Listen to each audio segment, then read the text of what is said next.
விசேஷமாக சென்னை பட்டணத்தில் தேவனால் மிக வல்லமையாக பயன்படுத்தப்பட்டு கொண்டிருக்கிற பாத்திரமாக அருமையான பாஸ்டர் வில்மார்ட் அவர்கள் இருக்கிறார்கள். அவரை குறித்து நான் உங்களுக்கு மறுபடியும் சொல்ல தேவையில்லை. உங்களுக்கு அநேகருக்கு அவரை குறித்ததான சாட்சிகள் நீங்கள் அறிந்தவர்களாக இருப்பீர்கள். சந்தோஷ சமாதான ஊழியங்கள் என்கிற ஊழியத்தை செய்து கொண்டிருக்கிறார். நாம் அடைக்கும் பொழுதெல்லாம் நம்முடைய திருச்சபைக்கு சந்தோஷமாய் வருகிற அவருக்காக கர்த்தருக்கு கரங்களை தட்டி அவரை நாம் மகிமைப்படுத்துவோமா? இப்போதும் கூட நம் மத்தியில் கர்த்தருடைய வார்த்தையை கொண்டு வரும்பொழுது அவரை கரங்களை தட்டி நாம் வரவேற்போம்.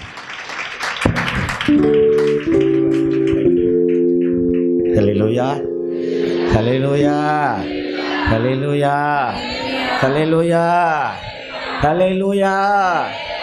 நம்முடைய ஆண்டவர் இயேசு கிறிஸ்துவே மெய்யான தேவனும் நித்திய ஜீவனுமாய் இருக்கிறார். ஆமென். அவர் நேற்றும் இன்றும் என்றுமே மாறாதவராய் இருக்கிறாராம். ஒரு அல்லேலூயா சொல்லுங்கள பார்க்கலாம். இந்த நல்ல தெய்வத்தை ஆராதிக்க, துதிக்க, தொழுது கொள்ள இந்த மாலை வேளையில் நாம் விரும்பணுமோ இல்லையோ நம்முடைய ஜீவனை அவருடைய பார்வைக்கு அருமையாக்கி கொண்டார். ஹல்லேலூயா. உண்மையாகவே கர்த்தரை தான் தேடி வந்தீங்களா? ஆண்டவரை தானே பார்க்க வந்தீங்க? இல்லை நிறைய பேர் நிறைய விஷயத்தை பார்க்குறதுக்கு இன்றைக்கி மாலை வேலையில் ஓடினாலும் கர்த்தரை தேடி வந்த நம்மளை கர்த்தர் நிச்சயமாக ஆசீர்வதிப்பார். ஒரு ஆமேன்னு சொல்லுங்களேன் பார்க்கலாம். நம்முடைய வாழ்க்கையில் கிழக்கில், மேற்கில், வடக்கில், தெற்கில் இருந்தெல்லாம் கிடையாது. ஆண்டவரை தேடி வருகிற ஒவ்வொருவருக்கும் நிச்சயமாய் கர்த்தர் தமது நல்ல பொக்கிஷசாலையாகிய வானத்தை திறப்பார். ஒரு ஆமேன்னு சொல்லுங்களேன் பார்க்கலாம். ஹல்லேலூயா. கொஞ்சம் வாழ்க்கை தான், ரொம்ப பெரிய வாழ்க்கைலாம் கிடையாது. பலத்தின் மிகுதில் தான் என்பதன் பைபிள் சொல்லுது இல்லையா? கொஞ்சம் வாழ்க்கை தான். ஆண்டவரை தேடுகிற ஒருவரையும் கர்த்தர் வெட்கப்பட்டு போக விட்டதாய் சத்தியமும் சாட்சி கொடுக்கல, சரித்திரமும் சாட்சி கொடுக்கல. ஹல்லேலூயா. எல்லாரையும் ஆசீர்வாதமாக வைப்பார். ஒரு ஆமீன்னு சொல்லுங்களேன் பார்க்கலாம். இந்த நாளிலும் கூட கர்த்தர் நம்மோடு பேசும்படியாக, ஒருவேளை யாராச்சும் புதுசாக இன்றைக்கி தான் எனக்கு தெரியல அப்படின்னு சொல்கிறவங்க யாருன்னா இருந்தீங்கன்னா அப்படி உங்கள் வலது கரத்தை தூக்கி காட்டுங்க. உங்களுக்கு நான் என்னை அறிமுகப்படுத்திக்கிறேன். நான் யாருன்னு ஒருத்தர் ரெண்டு பேரை உங்களுக்கு நான் என்ன சொல்லணும் இல்லையா நான் யாருன்னு? ஹல்லேலூயா. என்னுடைய பெயர் வில்மார்ட் என்பது. எப்படி என்னுடைய பெயர் வில்மார்ட்? என் கையில் இந்த பைபிள் எப்படி வந்துச்சு? ஒரு சின்ன அறிமுகம் தான். 1996 வருஷம் 6வது மாதம் ஒரு 3 நாள் லீவில் நான் வெளியில் வந்தேன். லீவுன்னு சொன்னால் ஏதோ வேலையில் இருந்தெல்லாம் கிடையாது. நான் ஒரு சிறை கைதி, ஜெயில் கைதி, பரோலில் வந்தேன். அப்படி வரும்பொழுதெல்லாம் பார்த்திங்கன்னா சென்னையில் சிட்டிக்குள்ளே புரஷவாக்கம்னு சொல்லிட்டு ஒரு இடம், அங்கே நிறைய லாட்ஜ் இருக்குது. அந்த லாட்ஜில் யாருன்னா ஃபாரினர்ஸ் தங்கியிருந்தால் எனக்கு சொல்லுவாங்க. நான் அவங்கள போய் பார்த்து பேசி பணத்தை வாங்கி நண்பர்கள்கிட்ட கொடுத்துட்டு திருப்பி ஜெயிலுக்கு போயிடுவேன். எனக்கு மனு போட்டு என்னுடைய தேவைகளெல்லாம் சந்திப்பாங்க. நான் அப்படியாய் அன்றைக்கி அந்த 1996 வருஷம் 6வது மாதம் வந்த பொழுது அந்த பரஷவாக்கத்தில் மதர்ஷான்னு சொல்லிட்டு ஒரு துணிக்கடை, எதிர்க்க பார்த்தீங்கன்னா வெள்ளாள தெரு, கீழே சரவணபவன் ஹோட்டல், மேலே சக்தி பிரியான்னு சொல்லிட்டு ஒரு லாட்ஜ். அந்த லாட்ஜில் 104 நம்பர் ரூமில் ஒரு வெள்ளைக்கார துறை தங்கியிருக்கிறாருன்னு சொன்னாங்க. சரி இன்றைக்கி துறையை போய் பார்த்துலாமேன்னு சொல்லிட்டு வேறு மாதிரி நான் மேலே போயிட்டேன். மேலே போய் அந்த 104 நம்பர் ரூம் காலிங் பெல் அழுத்தின உடனே டோரை திறந்தார். டோரை திறந்த உடனே கேட்ட ஃபஸ்ட்டு வார்த்தையே வாட் யூ வாண்ட் அப்படி சொல்லிட்டு ஆங்கிலத்தில் மிக வேகமாக அந்த வார்த்தையை அவர் கேட்டார். அவர் அப்படி கேட்டதுக்கப்புறமா பார்த்தீங்கன்னா எனக்கு தெரியல, நான் வேறு மாதிரி போனவன், நான் வேறு நோக்கம். எப்போவுமே கதவு திறந்த உடனே டக்குன்னு எடுத்து கழுத்தில் வச்சு தள்ளிடுவேன். அன்றைக்கி என்னையும் தெரியாமல் அவரை பார்த்து ஐ வாண்ட் ஒன் பைபிள் அப்படின்ட்டு அவர் ஓகே அப்படி சொல்லி டபக்குன்னு டோரை சாத்திட்டார். அப்படியே கால் தாங்கி கீழே வந்தால் நண்பர்கள் வெயிட் பண்ணுறாங்க. நான் பணத்தோடு வந்துடுவேன், ஜாலியாக இருக்கலான்னு சொல்லிட்டு வெயிட் பண்ணுற நண்பர்கள்கிட்ட சொன்னேன். அந்த டோரை திறந்து எதையும் கேட்கல. வாட் யூ வாண்ட்னு கேட்டார். நான் என்னையும் தெரியாமல் அவர்கிட்ட பைபிள் கேட்டேனப்பா அப்படின்னு. அப்போ அந்த வெள்ளைக்கார துறைக்கு ஆட்டோ ஓட்டுகிற என்னுடைய நண்பர், அவர் தான் ரூட்லாம் கொடுப்பார். அவர் சொன்னார், வருஷத்தில் 2 தடவை அந்த வெள்ளைக்கார துறை சென்னைக்கு வருவார். வரும்பொழுதெல்லாம் பக்கத்தில் ஐநாவரத்தில் போய் ஒரு சர்ச்சில் அவர் பிரசங்கம் பண்ணுவாருன்னு சொல்லிட்டு சொன்னார். பிரசங்கம் பண்ணுற ஆளெல்லாம் ஏன்ப்பா எனக்கு காமிச்சிங்கன்னு அன்றைக்கி நான் வெளியில் நண்பர்களோட ஜாலியாக இருந்துட்டேன். நான் வெளியில் வந்ததை என்னுடைய உறவுகள் கேள்விப்பட்டு என்னை அடித்து போட்டாங்க. நான் சிறை கைதின்றதுனால ஒரு 7 நாள் ட்ரீட்மெண்ட்டு சென்னை ஜிஹெச்சில். அந்த 7வது நாள் என்னை பார்ப்பதற்காக அந்த வெள்ளைக்கார துறை ஆட்டோ ஓட்டுகிற என்னுடைய நண்பரை கூப்பிட்டுக்கிட்டு நேராக ஜிஹெச்கே வந்துட்டார். வந்து அன்று அவர் எனக்காக செபித்து என் கரத்தில் ஒரு வேத புத்தகத்தை கொடுத்துட்டு அவர் போயிட்டார். அப்படி போன அந்த வெள்ளைக்காரத்தோட பேர் தான் இங்கிலாந்து தேசத்தைச் சேர்ந்த இவாஞ்சலிஸ்ட் வில்மார்ட் என்பது அவருடைய பெயர். நான் ஆண்டவரை ஏற்றுக்கொண்டு திருச்சபைக்குள்ளே வந்த பிறகு என்னை நடத்தின அந்த பரிசுத்தவான், அந்த போதகர், என்னுடைய பழைய வேதாகமத்தில் கீழே ஓரத்தில் எழுதியிருக்கோம் ப்ரெசன்டட் பை வில்மார்ட்னு. நான் ஞானஸ்தானம் எடுக்கும் பொழுது அந்த பேர் எடுத்து எனக்கு அப்படியே வச்சார். பேர் வைக்கும் போதே எங்கள் பாஸ்டர்கிட்ட கேட்டேன், எனக்கு ஏன் பாஸ்டர் இந்த வெள்ளைக்காரன் பேரெல்லாம் வைக்கிறீங்கன்னு. ஏன்னா எனக்கெல்லாம் சின்னதிலே மண்டையில் ஏற்றி விட்டாங்க, இயேசு கிறிஸ்து ஒரு வெளிநாட்டு தெய்வம், ஒரு வெள்ளைக்கார தெய்வம்னு.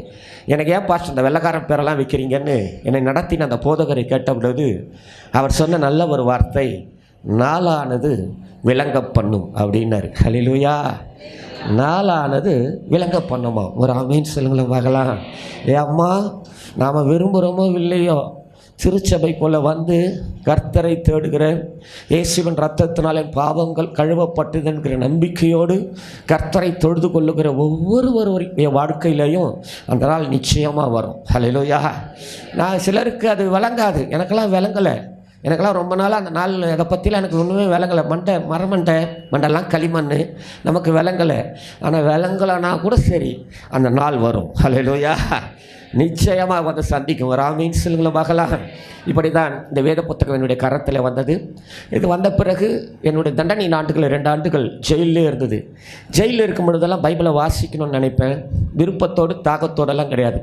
ஒரு டைம் பாஸுக்காக எல்லாத்தையும் பார்க்குறோம், பைபிளையும் பார்ப்போமேன்னு சொல்லிட்டு ஒவ்வொரு நாள் எழுந்து காலையில் எல்லாத்தையும் முடிச்சுட்டு நான் வேதத்தை திறக்கிற பொழுதெல்லாம் ஒரு அதிகாரம் 2 வார்த்தை தான் வாசிப்பேன், டபக்குன்னு மூடி வச்சிருவேன்.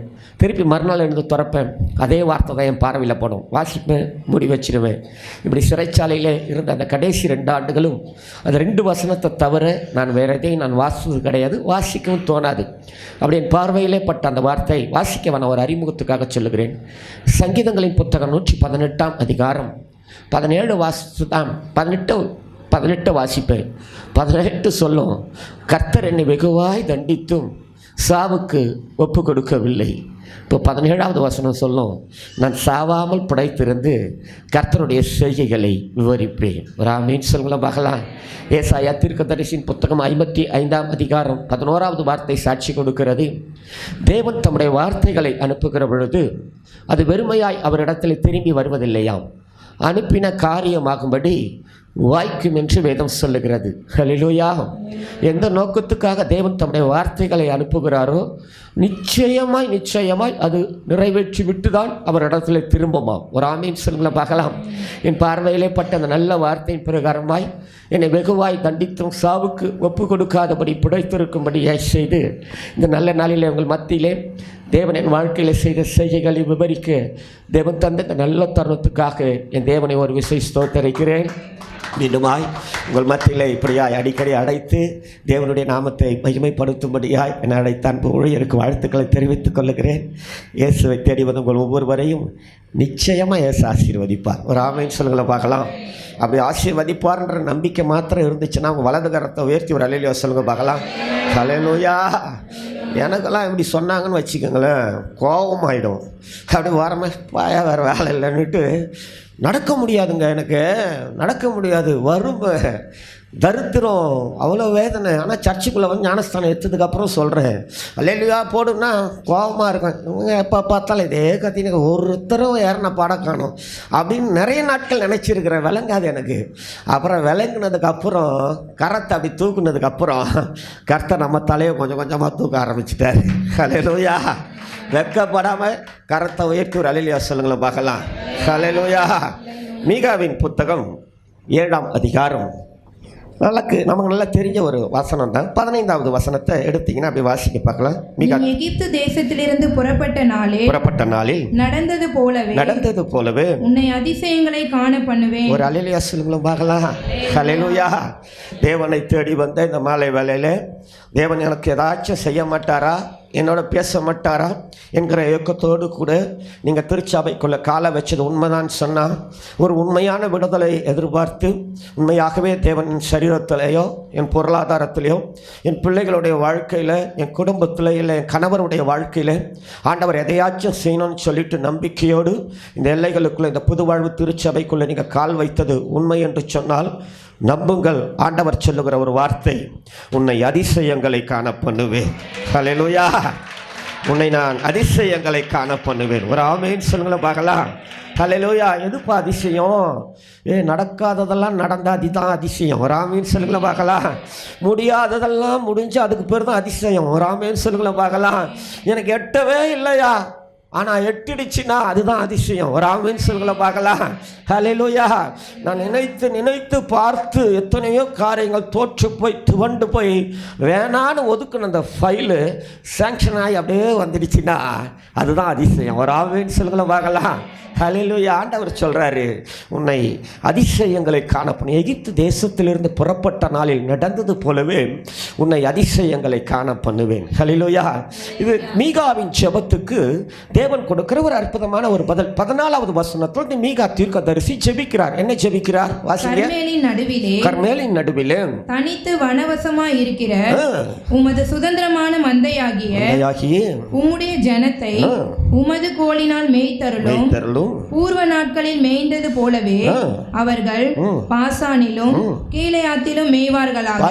தனித்து வனவாசமாய் மிகவும் உபத்திரவத்தின் சிறையிருப்புக்குள்ள இருக்கிற அந்த வனவாசம், அப்படிப்பட்ட ஒரு போராட்டத்துக்குள்ள ரொம்ப பிரச்சனைக்குள்ள செழிப்பற்று போய் ஆசீர்வாதத்தை இழந்து தவிக்கிற அவருடைய மந்தை, அவருடைய சபையை குறித்து ஒரு பெரிய பாரம். அன்னைக்கு 70 ஆண்டுகள் பாபிலோன் தேசத்தினுடைய அந்த ராஜா நேபுகாத் நேச்சார் சிறைபிடித்து கொண்டு போன பிறகு 127 தேசத்தை அந்த அகாஸ்வேரு பெல்ஷாத்சார் தரியும் நாட்களிலே சிதறி போய் கிடக்குது அவருடைய மந்தை.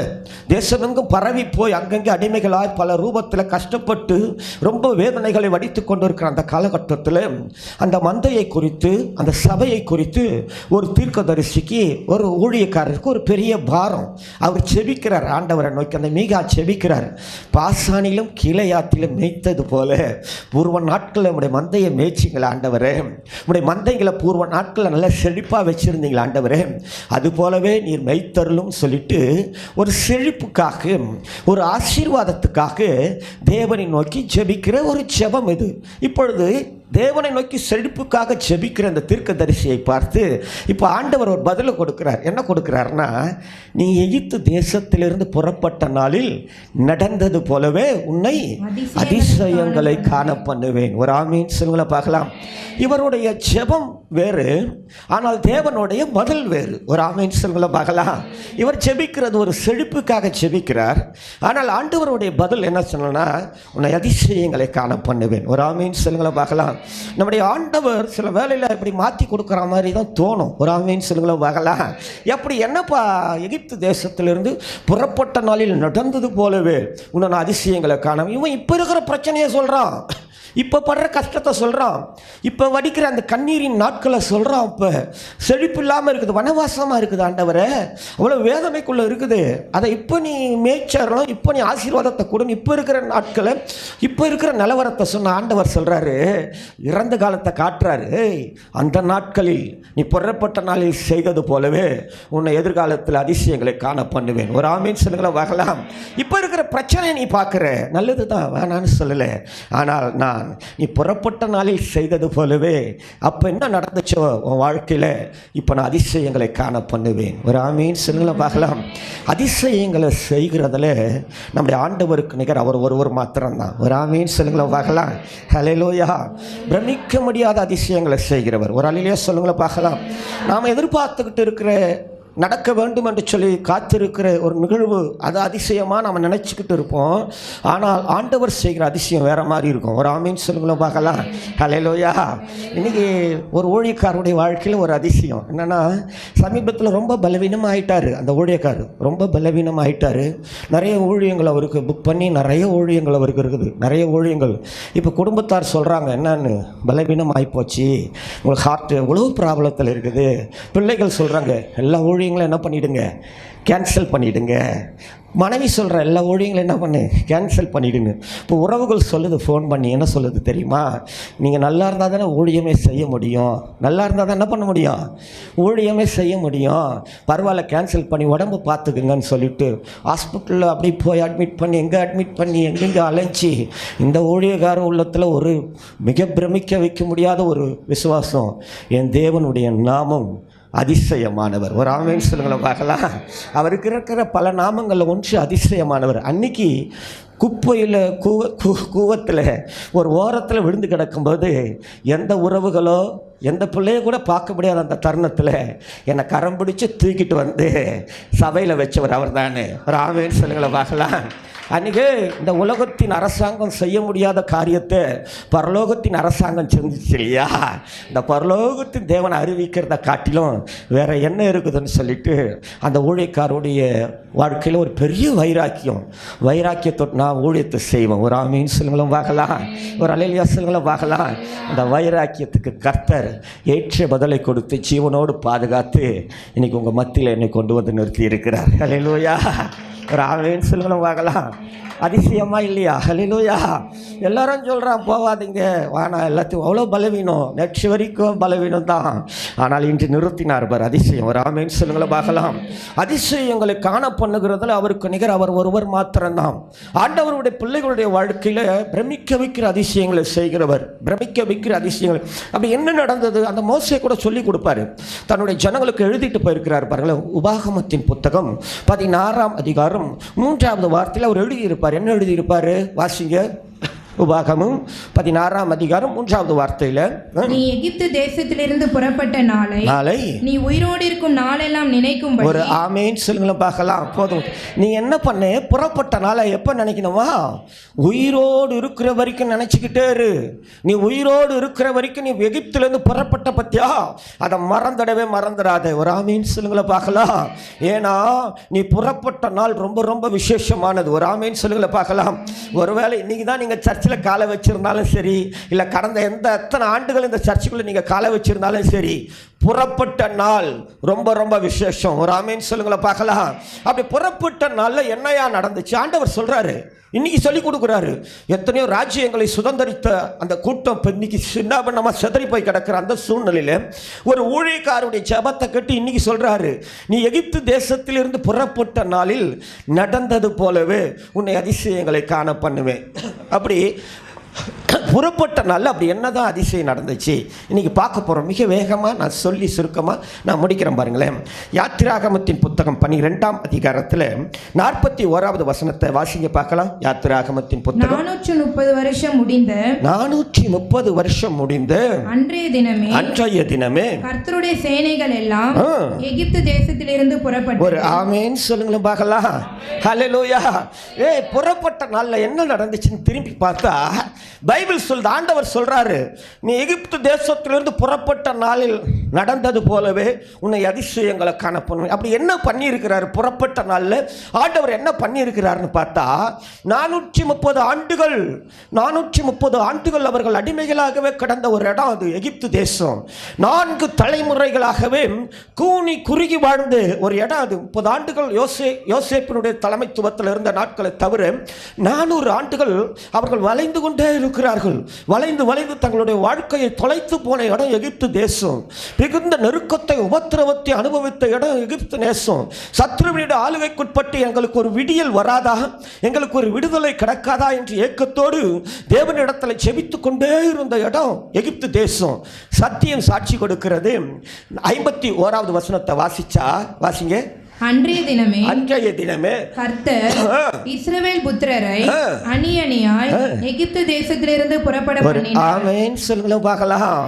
தேவனுடைய வாக்கின் பிரகாரமாகவே அந்த 400 ஆண்டுகள் முடிந்த பிறகு மிக நீண்ட காலமாய் அடிமைத்தனத்திலே ஒரு விடுதலை எதிர்பார்த்து போராட்டத்துக்குள்ளே கிடந்த அந்த ஜனங்களுக்கு ஒரு பெரும் விடுதலையை கொடுத்து அதிசயங்களை செய்த தேவன் இவர். ஒரு ஆமென் சொல்லுங்க பார்க்கலாம்.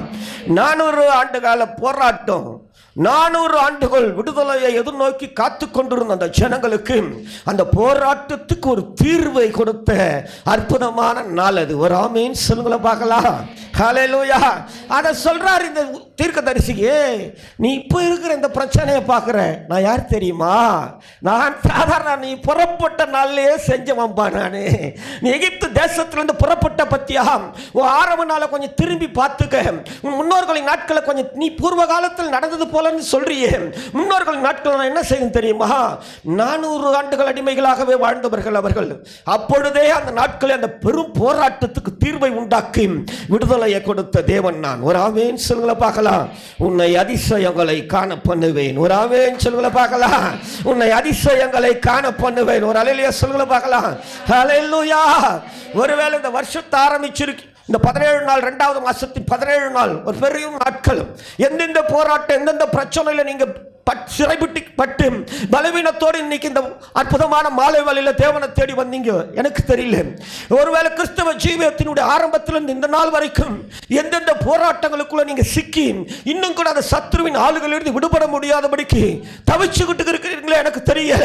என்னை ஜீவனோடு உங்கள் மத்தியில கொண்டு வந்து நிறுத்தினேன். இந்த தேவனுடைய பிரசன்னத்தை ஆளுகைக்குள்ள இருக்கிறேன். உங்கள் ஒவ்வொருவரும் பார்த்த சொல்றேன், இயேசுவின் நாமத்தினாலே நீண்ட காலமாய் போராடி கொண்டு அந்த போராட்டத்தின் வல்லமைகள் உங்களை எழக்கூடாதுன்னு சொல்லி உங்களை கட்டி வைத்திருக்கிற அந்த நுகத்தின் ஆவிகள், நீங்க திமிரி எட நினைச்சாலும் உங்களை பலவீனப்படுத்திக் கொண்டே இருக்கிற அந்த பலவீனத்தின் வல்லமைகள் இன்னைக்கு வேறாடு இயேசுவின் நாமத்தினாலே உங்களை விட்டு, உங்கள் எல்லைகளை விட்டு பிடுங்கி எறியப்படுவதாக, ஓடி போவதாக.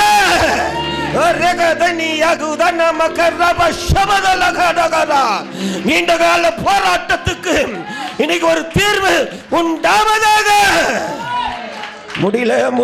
முடியலன்னு சொல்லி அங்கலாய்த்து புலம்பி கதறிக்கிட்டு இருக்கிற பத்தியா, எனக்கு வழி திறக்காதா, எனக்கு வாய்ப்பு கிடைக்காதா, எனக்கு ஒரு நாள் வராதான்னு சொல்லி ஏங்கி தவிச்சுக்கிட்டு இருந்த பத்தியா, நம்புமா, உன் வாழ்க்கையில இன்னைக்கு அதிசயங்களை காண பண்ணுகிற தேவன் ஒரு தீர்வை உண்டாக்குகிறார். ஹல்லேலூயா, ஹல்லேலூயா. 12 ஆண்டுகள் அந்த ஸ்திரீயை குறித்து வேதம் சொல்லுகிறதம்மா. அந்த பலவீனப்பட்ட அந்த ஸ்திரீயை குறித்து மார்க்கு எழுதின சுவிசேஷம் 5ஆம் அதிகாரம் 25வது வசனத்தை வாசிக்கிற பொழுது அந்த ஸ்திரீயை குறித்து அங்கே பதிவு செய்யப்பட்டிருக்கிறது. 12 வருஷமாய் பெரும்பாடுள்ள ஒரு ஸ்திரீ அநேக வைத்தியர்களால் மிகவும் வருத்தப்பட்டு, பாருங்க 12 வருஷம். என்ன பாடம்மா? பெரும் பாடு. ஒரு ஆமேன் சொல்லுவாங்களா? பெரும் பாடுதான் ஐயா, பெரும் பாடுதான் அனுபவிச்ச அவளை குறித்து பைபிள் எழுதி வச்சிருக்கு. பெரும் பாடுக்குள்ள இருந்தவ, பணத்தை செலவழிச்சு, பணம் இருந்தது ஆனால் செலவழிச்சு பாடுகளை தான் அவள் அனுபவித்தாள். எல்லா உறவுகள் இருந்தாலும் பாடுகளை தான் அனுபவித்தாள். இவன் சொல்றான், ஒரு வைத்தியர்கிட்ட போ, அங்க போனா சுஸ்தமாயிடும், அங்க போனா சுகமாயிடும், இங்க போனா விடுதலை கிடைச்சிடன்னு பல இடங்களுக்கு அழைந்து கூட பல வைத்தியர்களை பார்த்து கூட பெரும் பாடுதான் அவளுடைய வாழ்க்கையில். இப்போ அந்த பாடுள்ள அந்த ஸ்திரீக்கு அவர்கள் செவியில் ஒரு வார்த்தை வருகிறது, ஏய் அதிசயமானவர் அங்கே வருகிறார். ஹல்லேலூயா. அதிசயமானவர் வருகிறார் என்று கேள்விப்பட்ட உடனே இவள் ஒரு தீர்க்கமான முடிவெடுக்கிறாள். நான் கிட்ட போய் என் மீது கரங்களை வைத்து செவி என்று சொல்வதற்கு என்னால் முடியாது. அவ்வளவு கூட்டம் இயேசுவோடு கூட இல்லையா, சுற்றிலும் நெருக்கி நிற்கிற கூட்டங்கள். நான் ஒன்றை செய்வேன், அந்த அதிசயமானவரின் வஸ்திரத்தையாத்தும் தொட்டு நான் சுகம் பெறுவேன் என்று நம்பிக்கையோடு வருகிறாள். ஒரு ஆமேன் சொல்லுங்களும் மகளா. 12 ஆண்டு காலம் நீண்டகால போராட்டத்துக்கு அன்னைக்கு ஒரு தீர்வு இயேசுவினால். ஒரு ஆமேன் சொல்லுங்கள பார்க்கலாம். இவன் நினைச்சா வியாதி சுகமாயிடுச்சு, வியாதி நின்று போச்சு, அந்த உதிரத்தின் உருள் நின்று போன உடனே, சுகம் கிடைத்த உடனே இவளுக்கு ஒரு சந்தோஷம், முடிஞ்சு போச்சுன்னு நினச்சிக்கிட்டு இவள் போகிற பொழுது இப்பொழுது இயேசு அதன் பிறகு செய்த ஒரு நிகழ்வை அந்த பகுதியில் எழுதி வைத்திருக்கிறார்கள். பாருங்கள், மார்க் எழுதின சுவிசேஷத்தில் அந்த 5வது அதிகாரத்தை அப்படியே வாசித்துக்கிட்டு கீழே வாங்க, 34வது வசனத்தை வாசிங்க பார்க்கலாம். அவர் அவளை பார்த்து மகளே, உன் விசுவாசம் உன்னை ரட்சித்தது, நீ சமாதானத்தோட போய் உன் வேதனை நீங்கி சுகமாயிரு என்று. ஒரு ஆமேன் சொல்லுங்க மகளா. ஹல்லேலூயா. இவளும் சுகம் கிடைத்த உடனே இதுதான் தீர்வு என்று நினைத்து அவள் போயிடலான்னு நினைச்சு திரும்பின. அப்போ ஆண்டவர் சொல்றாரு, என்னிடத்துல இருந்து ஒரு வல்லமை புறப்பட்டுச்சப்பான்னு, என்னிடத்துல இருந்து ஒரு வல்லமை போயிடுச்சு. இவளுக்கு பயம் உண்டாயிடுச்சு. இயேசுவின் இடத்துல இருந்து வல்லமை போனதை அவர் அறிஞ்சிட்டாருன்னு சொல்லிட்டு கிட்ட வந்து இயேசுவின் இடத்துல நடந்த கதையெல்லாம் சொல்றார். இப்போ ஆண்டவர் அதுக்கு தீர்வை சொல்றாரு, உன் வேதனை நீங்கி சுகமாயிரு. ஒரு ஆமேன்னு சொல்லுங்களா பார்க்கலாம். 12 ஆண்டு கால வேதனை தானே உனக்கு, 12 ஆண்டு காலம் பெரும் பெரும் பாடுகளை அனுபவிச்சு வேதனையிலே கஷ்டப்பட்டு கிடந்த பத்தியா, உன் வேதனை நீங்கி சுகமாயிரு. ஒரு ஆமென் சொல்லுங்களா? ஹல்லேலூயா. என் அன்பான தேவனுடைய பிள்ளையே, என் ஆண்டவர் இருக்கிறார் என்கிற நம்பிக்கையோடு இன்னைக்கு மாலை வேளையில கர்த்தரை தேடி வந்த தேவனுடைய உறவே, எத்தனை ஆண்டுகால போராட்டமோ வாழ்க்கையில எனக்கு தெரியாது. எத்தனை ஆண்டுகால இதை முடியலன்னு சொல்லி நீ வருத்தப்பட்டியோ, ஒருவேளை என்னென்ன பாடுகள் நீ அனுபவிக்கிற உனக்கு தான் தெரியும். எதையாச்சும் என் ஆண்டவர் செய்ய மாட்டாரான்னு சொல்லி எதிர்பார்ப்போடு கூட இந்த எல்லைகளுக்குள்ள நீ கால் வைத்தது உண்மை என்று சொன்னால், நீ தேடி வந்த அந்த ஆண்டவர், நீ தேடி வந்த அந்த இயேசு, நீ ஆராதித்த அந்த ஆண்டவர் இன்னைக்கு அந்த பெரும் போராட்டத்தை பல ஆண்டுகளாய் அனுபவித்துக் கொண்டிருக்கிறவன் வாழ்வில் தீர்க்க முடியாத அந்த பிரச்சனையை இன்னைக்கு என் ஆண்டவர் இயேசுவின் நாமத்தினாலே தீர்வு உண்டாவதாக. ஹல்லேலூயா, ஹல்லேலூயா. தீர்க்கிற கர்த்தர் அம்மா, தீர்க்கிற தேவன். ஹல்லேலூயா. பெரும் அற்புதங்களை செய்கிறதுல இவருக்கு நிகர் இவர் ஒருவர் மாத்திரம் தான். ஒரு ஆமென் சொல்லுங்களா பார்க்கலாம். ஆராதனை வேலை அந்த தம்பி ஆராதிக்கும் போது ஒரு வார்த்தை சொன்னார், 38 வருஷ வியாதியஸ்தனா அவர். ஒரு ஆமென் சொல்ல பார்க்கலாம். 38 வருஷ வியாதியஸ்த. நமக்கு கதை தெரியும். யோவான் எழுதின சுவிசேஷம் 5வது அதிகாரத்தில் குளத்தில் தூக்கிட்டு வந்து வச்சுட்டாங்க, பெதஸ்தா குளத்தில். வீட்டாரால முடியலங்க, வீட்டாரால பாதுகாப்பு கொடுக்க முடியல, அவருக்கு வீட்டாரால அவரை வைத்து அரவணைத்து அன்பு செலுத்த முடியல, கொண்டு வந்து போட்டுட்டாங்க. அந்த இடத்துல எழுதிப்பட்டிருக்குது, யாராச்சும் ஒருத்தர் கூப்பிட்டு போய் தூக்கி எடுத்துட்டு போய் அந்த தூதன் குளத்தை கலக்கும் பொழுது விட்டுட்டா அவன் சுகமாயிடுவானா. அப்போ தூக்கி கொண்டு போய் விடுறதுக்கு கூட ஆள் இல்லை. ஹல்லேலூயா. எவ்வளோ வேதனை பாருங்களேன். சில நெருக்கங்களும் சில உபத்திரவங்களும் ஒரு மனிதனுடைய வாழ்க்கையில் வருகிற பொழுதுதான் அந்த வேதனை அவனுக்கு தெரியும். உதவி செய்ய ஒருத்தரும் இல்லாத பொழுது விடுகிற கண்ணீர் அவனுக்கு தான் தெரியும். வயிற்று வலியும் தலைவலியும் அனுபவிக்கிறவங்களுக்கு தான் தெரியும். இல்லை? ஹல்லேலூயா. அன்பான தேவனுடைய பிள்ளைய, இந்த மாலை வேளையில் எந்த போராட்டத்தில் நீ கண்ணீர் விட்டு எத்தனை ஆண்டுகளாக அந்த உபத்திரவத்தில் சிக்கி இருக்கிறேன்னு தெரியல, எத்தனை ஆண்டுகளாக இந்த பிரச்சனை என்ன விட்டு நீங்கமா மாறாதான்னு சொல்லி ஏங்கி தவிச்சு தள்ளாடிக்கிட்டு இருக்கிற எனக்கு தெரியல. யாரெல்லாம் உன்னை கை கழுவி விட்டு கதறி துடிக்கிற உன்னை பார்த்து அவர்கள் கை கொட்டி சிரிக்கிறார்களோ எனக்கு தெரியல. எந்த இடத்துல நீ விழுந்து கிடக்கணும், இவன் எழும்பவே கூடாது, இந்த குடும்பம் எழும்பவே கூடாதுன்னு சொல்லி காரியங்களை செய்து உங்களை சின்ன பண்ணப்படுத்தி சுதைக்கணும்னு எந்த கூட்டம் நடந்துச்சோ எனக்கு தெரியாது. நம்புமா, அதே ஊர்ல அதே எல்லைகளுக்குள்ள அதே மனிதர்களின் கண்களுக்கு முன்பதாக நீ விழுந்து நினைச்ச அதே வல்லமையின் ஆளுகைக்கு முன்பாக அதே எல்லைகளுக்குள்ள என் ஆண்டவர் உன்னை நிமிர்ந்து எழுந்து நடக்க வைக்கிற கர்த்தராய் இந்த மாலை வேளையிலே அதிசயங்களை செய்வாராக. ஹல்லேலூயா. கதை கேட்க விரும்பல ஆண்டவர். அவர் வந்துட்டார்னா கதையெல்லாம் கேட்க மாட்டார். ஹல்லேலூயா. அவன் கதையெல்லாம் சொல்கிறான், ஆண்டவர் கதையை கேட்கல. நீ சொஸ்தமாக விரும்புகிறாயா? ஒரு ஆமென் சொல்ல பார்க்கலாம். உன் போராட்டத்திலிருந்து விடுபட நீ விரும்புகிறாயா? ஒரு ஆமென் சொல்ல பார்க்கலாம். அன்பான தேவனுடைய பிள்ளைய, தேவ சமூகத்துக்கு வருகிற பொழுதெல்லாம் ஒரு தாகமும் ஒரு வாஞ்சையும் உள்ளத்தில் பெருக்கெடுத்து ஓடும் என்று சொன்னால் நம்பு, விடுதலை நிச்சயம். இதுதான் இந்த வேதத்தினுடைய சத்தியம். ஹல்லேலூயா, ஹல்லேலூயா. ஆண்டவர் எதையும் பார்க்கறது கிடையாது, ஹார்ட்டை பார்க்குறவர். ஒரு ஆமென் சொல்லுங்களும் பார்க்கலாம். விலையேறப்பட்ட தேவன், விலையேறப்பட்ட தேவன். வித்தியாசங்களை காட்டணும்னு இன்னைக்கு இந்த உலகத்தில் மனு குலத்தை பல இடங்களுக்கு ஓடுறோம். பல இடங்களுக்கு போய் என் தலையெழுத்து மாறாதான்னு சொல்லி இன்னைக்கு எங்கெங்கேயோ போயிட்டு இருக்கிறாங்க. இல்லை, பேசாது பார்க்காது, அதுக்கு சும்மா அதை கூழ் மேலே வச்சு என்னென்னமோ பண்ணி பார்க்குற வழியில் கோழியை கடித்து ரத்தத்தை உறிஞ்சி தூக்கி போட்டு, இல்லை சுடுகாட்டில் போய் காய அரைச்சி என்னென்னமோ பண்ணுது. போனவங்க தலையெழுத்துலாம் மாறிச்சான்னு பார்த்தீங்கன்னா ரொம்ப பரிதாபமாக இருக்குதுப்பா. ஹல்லேலூயா. ரொம்ப கொடுமையாக இருக்குதுப்பா. ஹல்லேலூயா, ஹல்லேலூயா. ஆனால் கர்த்தரை தேடி சபைக்குள்ளே வந்தவர்களை பார்த்தா தலையெழுத்தை மாற்றுகிற தேவன் ஒருவர் உண்டு என்பதை இத்தரணையிலே பிரஸ்தாபப்படுத்துகிற மக்களாய் கர்த்தர் கனப்படுத்தி தான் வச்சிருக்கிறார். ஒரு ஆமென் சொல்லுங்கள பார்க்கலாம். ஹல்லேலூயா. ஆண்டவர் சொல்றாரு, இவன் இப்போ இருக்கிற பிரச்சனையை சொல்கிறான். இப்போ இருக்கிற வேதனையை சொல்கிறான், இப்போ இருக்கிற நெருக்கத்தைப்பா சொல்கிறான். இவன் தேவச்சங்களை அனுபவித்துக்கோ. ஆண்டவர் சொல்கிறே, அப்பா நான் யார் தெரியுமா? நீ புறப்பட்ட நாளில் செஞ்ச பத்தியா? நீ புறப்பட்ட போது என்னெல்லாம் செஞ்ச பத்தியா? பின்னால் பார்வோம் நீ சேனை உன்னை அழுக்குது, நீ இருக்கவே கூடாதுன்னு நினைச்சு ஒரு கூட்டம் பின்னால் தரத்துக்கிட்டே வருது. முன்னால செங்கடல் அடைச்சி போட்டுடுச்சு, வழியே இல்லை. நான் நீ புறப்படுகிற பொழுது செங்கடலையே இரண்டாக பிளந்தவன் நான். ஹல்லேலூயா, ஹல்லேலூயா. விட்டுருவானா நான் உன்னை நான் விட்டுருவேனா? உன்னை அதிசயங்களை காண பண்ணுவேன். ஹல்லேலூயா, ஹல்லேலூயா. உன்னை அதிசயங்களை காண பண்ணுவேன். ஒரு ஆவியின் சொல்லுங்களை பார்க்கலாம். நம்புங்க, நம்பிக்கை இருந்தால் மாத்திரம் வலது கரத்தை உயர்த்தி அல்லேலூயா சொல்லுங்களை பார்க்கலாம். ஹல்லேலூயா. அதிசயங்களை காண பண்ணுகிற கர்த்தர் அம்மா. ஒவ்வொரு மனிதனுடைய வாழ்க்கையில் அதிசயங்களை காண பண்ண வைக்கிற தேவன் ஒருவர் உண்டு என்பதை சும்மாலாம் கிடையாது ஆண்டவர். சும்மா கொஞ்சம் திரும்பி பார்த்துக்குங்களேன். நான் என்ன திரும்பி பார்த்துக்கிறேன். எவ்வளோ நல்லவன் இருக்கிறான் தெரியுமா? என் பகுதியில் எவ்வளோ தலை சிறந்தவங்க எத்தனையோ பேர் இருக்கிறாங்க தெரியுங்களா? எத்தனையோ பேர் வாழ்க்கையில் வளமாக இருக்கிறவங்க, செழிப்பாக இருக்கிறவங்க, படித்தவங்க எத்தனையோ பேர் இருக்கிறாங்கங்க. பலசாலிகள், அழகுள்ளவர்கள், திறமை நிறைய பேர் இருக்கிறாங்க.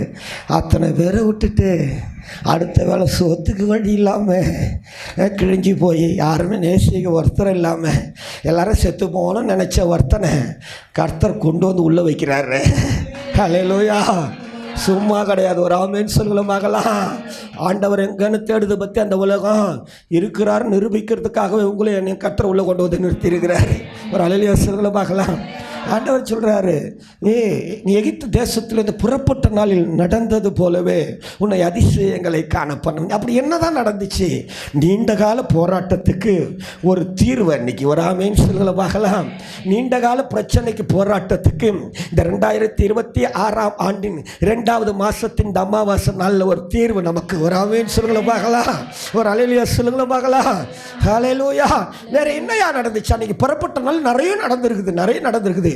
இன்னொரு காரியத்தை சொல்லி நான் வேகமாக முடிக்கிறேன் பாருங்களேன். வாசிங்க யாத்திராகமத்தின் புத்தகத்தில் மிக வேகமாக 12ஆம் அதிகாரத்தில் 35 வாசிங்க பார்க்கலாம். யாத்திராகமும் 12ஆம் அதிகாரம் 35 வாசிங்க பார்க்கலாம். 35வது வசனத்திலிருந்து யாத்திராகமத்தின் புத்தகம் 12ஆம் அதிகாரம் 35வது வசனத்திலிருந்து வாசிங்க. மோசே சொல்லி இருந்தபடி இஸ்ரவேல் ஜனங்கள் எகிப்தியரிடத்தில் வெள்ளி உடைமைகளையும் பொன்னுடைமைகளையும் வஸ்திரங்களையும் கேட்டார்கள். கர்த்தர் ஜனங்களுக்கு எகிப்தியரின் கண்களில் தயவு கிடைக்கும்படி செய்ததினால் கேட்டதை அவர்களுக்கு கொடுத்தார்கள். இவ்விதமாய் அவர்கள் எகிப்தியரை கொள்ளையிட்டார்கள். வாசிங்க, அடுத்த வசனத்தை வாசிச்சு முடிச்சிருங்க. வாசிங்க. இஸ்ரவேல் புத்திரர் ராமசேசை விட்டு கால்நடையாய் பிரயாணம் பண்ணி சுக்கோத்துக்கு போனார்கள். அவர்கள் பிள்ளைகள் தவிர 6 லட்சம் புருஷராய் இருந்தார்கள். பாருங்க, ஒரு அல்லேலூயா சொல்லுங்க பார்க்கலாம். அல்லேலூயா. 6 லட்சம் புருஷர்கள் 6 லட்சம் பேர்னா மனைவிகள் 6 லட்சம் பேர் பிள்ளைகளை தவிர. அப்போ பிள்ளைகள் எல்லாம் சேர்த்துக்கிட்டு ஆராய்ச்சியாளர்கள் ஒவ்வொரு விதமாக ஒவ்வொருத்தர் எழுதுகிறாங்க. ஏறக்குறைய ஒரு 23 லட்சம் பேர்னு ஒருத்தர் எழுதுகிறாரு, இன்னொருத்தர் 28 லட்சம் பேர், ஒருத்தர் 66 என்று எப்படியோ. ஆனால் சில லட்சக்கணக்கான ஜனங்களுக்கு கர்த்தர் அதிசயங்களை காண பண்ணியிருக்கிறார். ஒரு ஆமென் சொல்ல பார்க்கலாம். ஏதோ ஒருத்தருக்கு 2 பேருக்கு அதிசயம் பண்ணல, சில லட்சக்கணக்கான ஜனங்கள் அதிசயங்களை அனுபவிக்கிற தேவ பிள்ளைகளாய் அன்னைக்கு மாறிட்டாங்க. என்ன பண்ணாங்கன்னா, கிளம்பி போகிற அந்த நேரத்தில் தாங்க அடிமைகளாய் வேலை செஞ்சாங்க. பார்த்தீங்களா? வேலை செஞ்ச இடத்துல போய் இவங்க கேட்குறாங்க. அவங்க பொண்ணையும் வெளியும் வாரி கொடுக்குறாங்களாம். ஒரு ஆமென் சொல்லுங்களும் பார்க்கலாம். 4 தலைமுறைகளாய் அடிமைகளாய் இருந்தவர்கள் அவர்கள். 4 தலைமுறைகள் அடிமைகளாகவே அந்த வீட்டுக்குள்ளே, அந்த எல்லைகளுக்குள்ளே அந்த எஜமானுக்கு ஊழியத்தை செய்து கொண்டிருந்தவர்கள், வேலைக்காரராகவே வாழ்ந்து கொண்டிருந்த அவர்கள் இப்போ தங்கள் தலையை உயர்த்துகிறார்கள். ஒரு ஆமென் சொல்லுங்களை பார்க்கலாம். தான் அப்பா சுதந்திரிக்க முடியாதது, தான் அப்பாவுக்கு அப்பா சுதந்திரிக்க முடியாதது, அவர்களுடையதை அன்னைக்கு அவர்கள் சுதந்திரித்தார்கள். ஒரு ஆமென் சொல்லுங்களை பார்க்கலாம். ஒரு அல்லேலூயா சொல்லுங்களை பார்க்கலாம். என்னையா நடந்துச்சு? நீ எகிப்து தேசத்தில் புறப்பட்ட நாளில் நடந்தது போலவே. என்ன அப்படி நடந்துச்சுன்னா, பெரும் போராட்டம், 400 ஆண்டுகால் அவர்களுடைய உபத்திரவத்துக்கு ஒரு பெரும் தீர்வு. 2வதா அவர்களுடைய நன்மையை அவர்கள் சுதந்திரித்தார்கள். ஒரு ஆமென் சொல்லுங்களை பார்க்கலாம். அவர்களுக்குரியதை அவர்கள் அனுபவித்தார்கள், பெற்றுக்கொண்டார்கள். ஒரு ஆமென் சொல்லுங்களை பார்க்கலாம். அவனால ஏமாத்தி வைக்க முடியல. ஒரு அல்லேலூயா சொல்லுங்களை பார்க்கலாம். ஹல்லேலூயா. அன்பான தேவனுடைய பிள்ளைய, இந்த மாலை வேளையில் கர்த்தரை தேடி வந்த தேவனுடைய உறவை உன் வாழ்க்கையில் எங்கெல்லாம் பிரயாசப்பட்டு பலனை அனுபவிக்க முடியலன்னு சொல்லி தடுமாறி நிற்கிறியோ, நான் உடைச்சதுக்கேற்ற ஊதியம் கிடைக்கலன்னு சொல்லி, என் திறமைக்கேற்ற இன்னும் நன்மையை நான் சுதந்திரிக்க முடியலன்னு சொல்லி, ஒருவேளை ஊழியத்தில் இருக்கலாம், இல்லை உலகத்தில் இருக்கலாம், எந்த இடத்துல நீங்கள் எஃபெக்டை போட்டு நன்மையை அனுபவிக்க முடியாதபடி தடுமாறி நிற்கிறீங்களோ, உங்கள் தடுமாற்றத்தை மாற்றி யார் உங்கள் நன்மைகளை சிறைபிடிச்சு வச்சிருந்தாலும் சரி, அந்த நன்மைகளை சுதந்திரிக்கிற பாக்கியவான்களாய் கர்த்தர் அதிசயங்களை காண பண்ணுவாராக. ஹல்லேலூயா. உங்களுடையது நிச்சயமாய் உங்களிடத்தில் வந்து சேரும். ஹல்லேலூயா. ஒரு ஆமென் சொல்லுங்களா? ஹல்லேலூயா. நம்முடையது நிச்சயமாய் என்னுடையது எனக்கு வந்து சேரும். ஒரு ஆமென் சொல்லுங்களா பார்க்கலாம். நான் சர்ச்சுக்கு போகிறதுக்கு முன்னாடி இது ஒயிட் அண்ட் ஒயிட் போட்டுக்கிட்டு நிறைய ரவுடிசத்தில் இருந்தவங்க நிறைய பேர் ஆண்டவர் ஏற்றுக்கொண்டவங்க, யாத்திரன், ஜாம்பஜார், சார்லஸ், வடிவுதாஸ், நிறைய பேர்லாம் என்ன பண்ணுவாங்க, ஆண்டவர் ஒயிட் அண்ட் ஒயிட் போட்டுக்கின்னு கையில் பைபிள் வச்சுக்கின்னு அழகாக போவாங்க.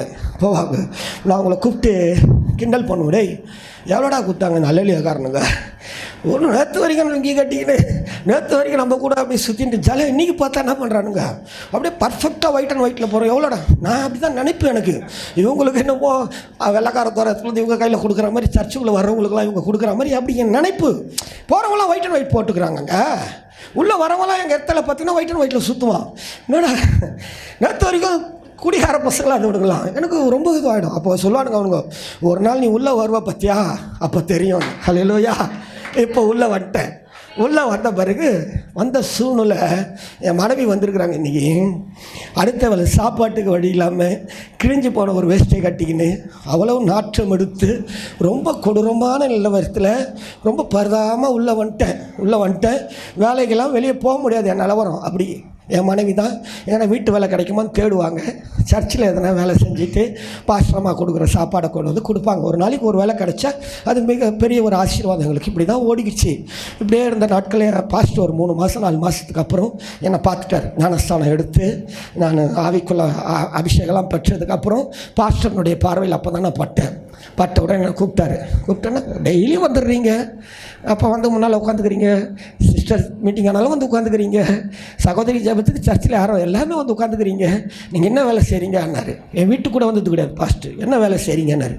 நான் சொன்னேன், இல்லையா வேலை இல்லையா அப்படி சொல்லிட்டு லைட்டாக என்னுடைய சாட்சியை டெஸ்ட் பண்ணி சொன்னேன், என் சூழ்நிலையெல்லாம் சொன்னேன்.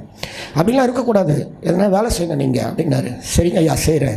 என்னென்னலாம் செய்வீங்கன்னு. நான் சில வண்டிலாம் ஓட்டுவேன். சரி, இப்போ ஆட்டோ ஓட்டுறதுக்கு நான் ஒரு லைசன்ஸ் எடுத்து கொடுக்குறேன்னு சொல்லிட்டு எனக்கு ஆட்டோ ஓட்டுறதுக்கு ஒரு லைசன்ஸ் எடுத்து கொடுத்தாரு. ஒரு பாஸ்டரை கூப்பிட்டு இவருக்கு அந்த இதை செஞ்சு கொடுத்துருங்கன்னு சொல்லிட்டு அவர் போய் எல்லாரெல்லாம் எடுத்து எனக்கு லைசன்ஸ் கிடச்சோடனே ஆட்டோ ஓட்ட ஆரம்பித்தேன். ஒரு மாதம் 2 மாதம் அப்படியே ஆட்டோ ஓட்டிகிட்டு இருந்தேன். சர்ச்சுக்கெலாம் ஒழுங்காக வந்துடுவேன்.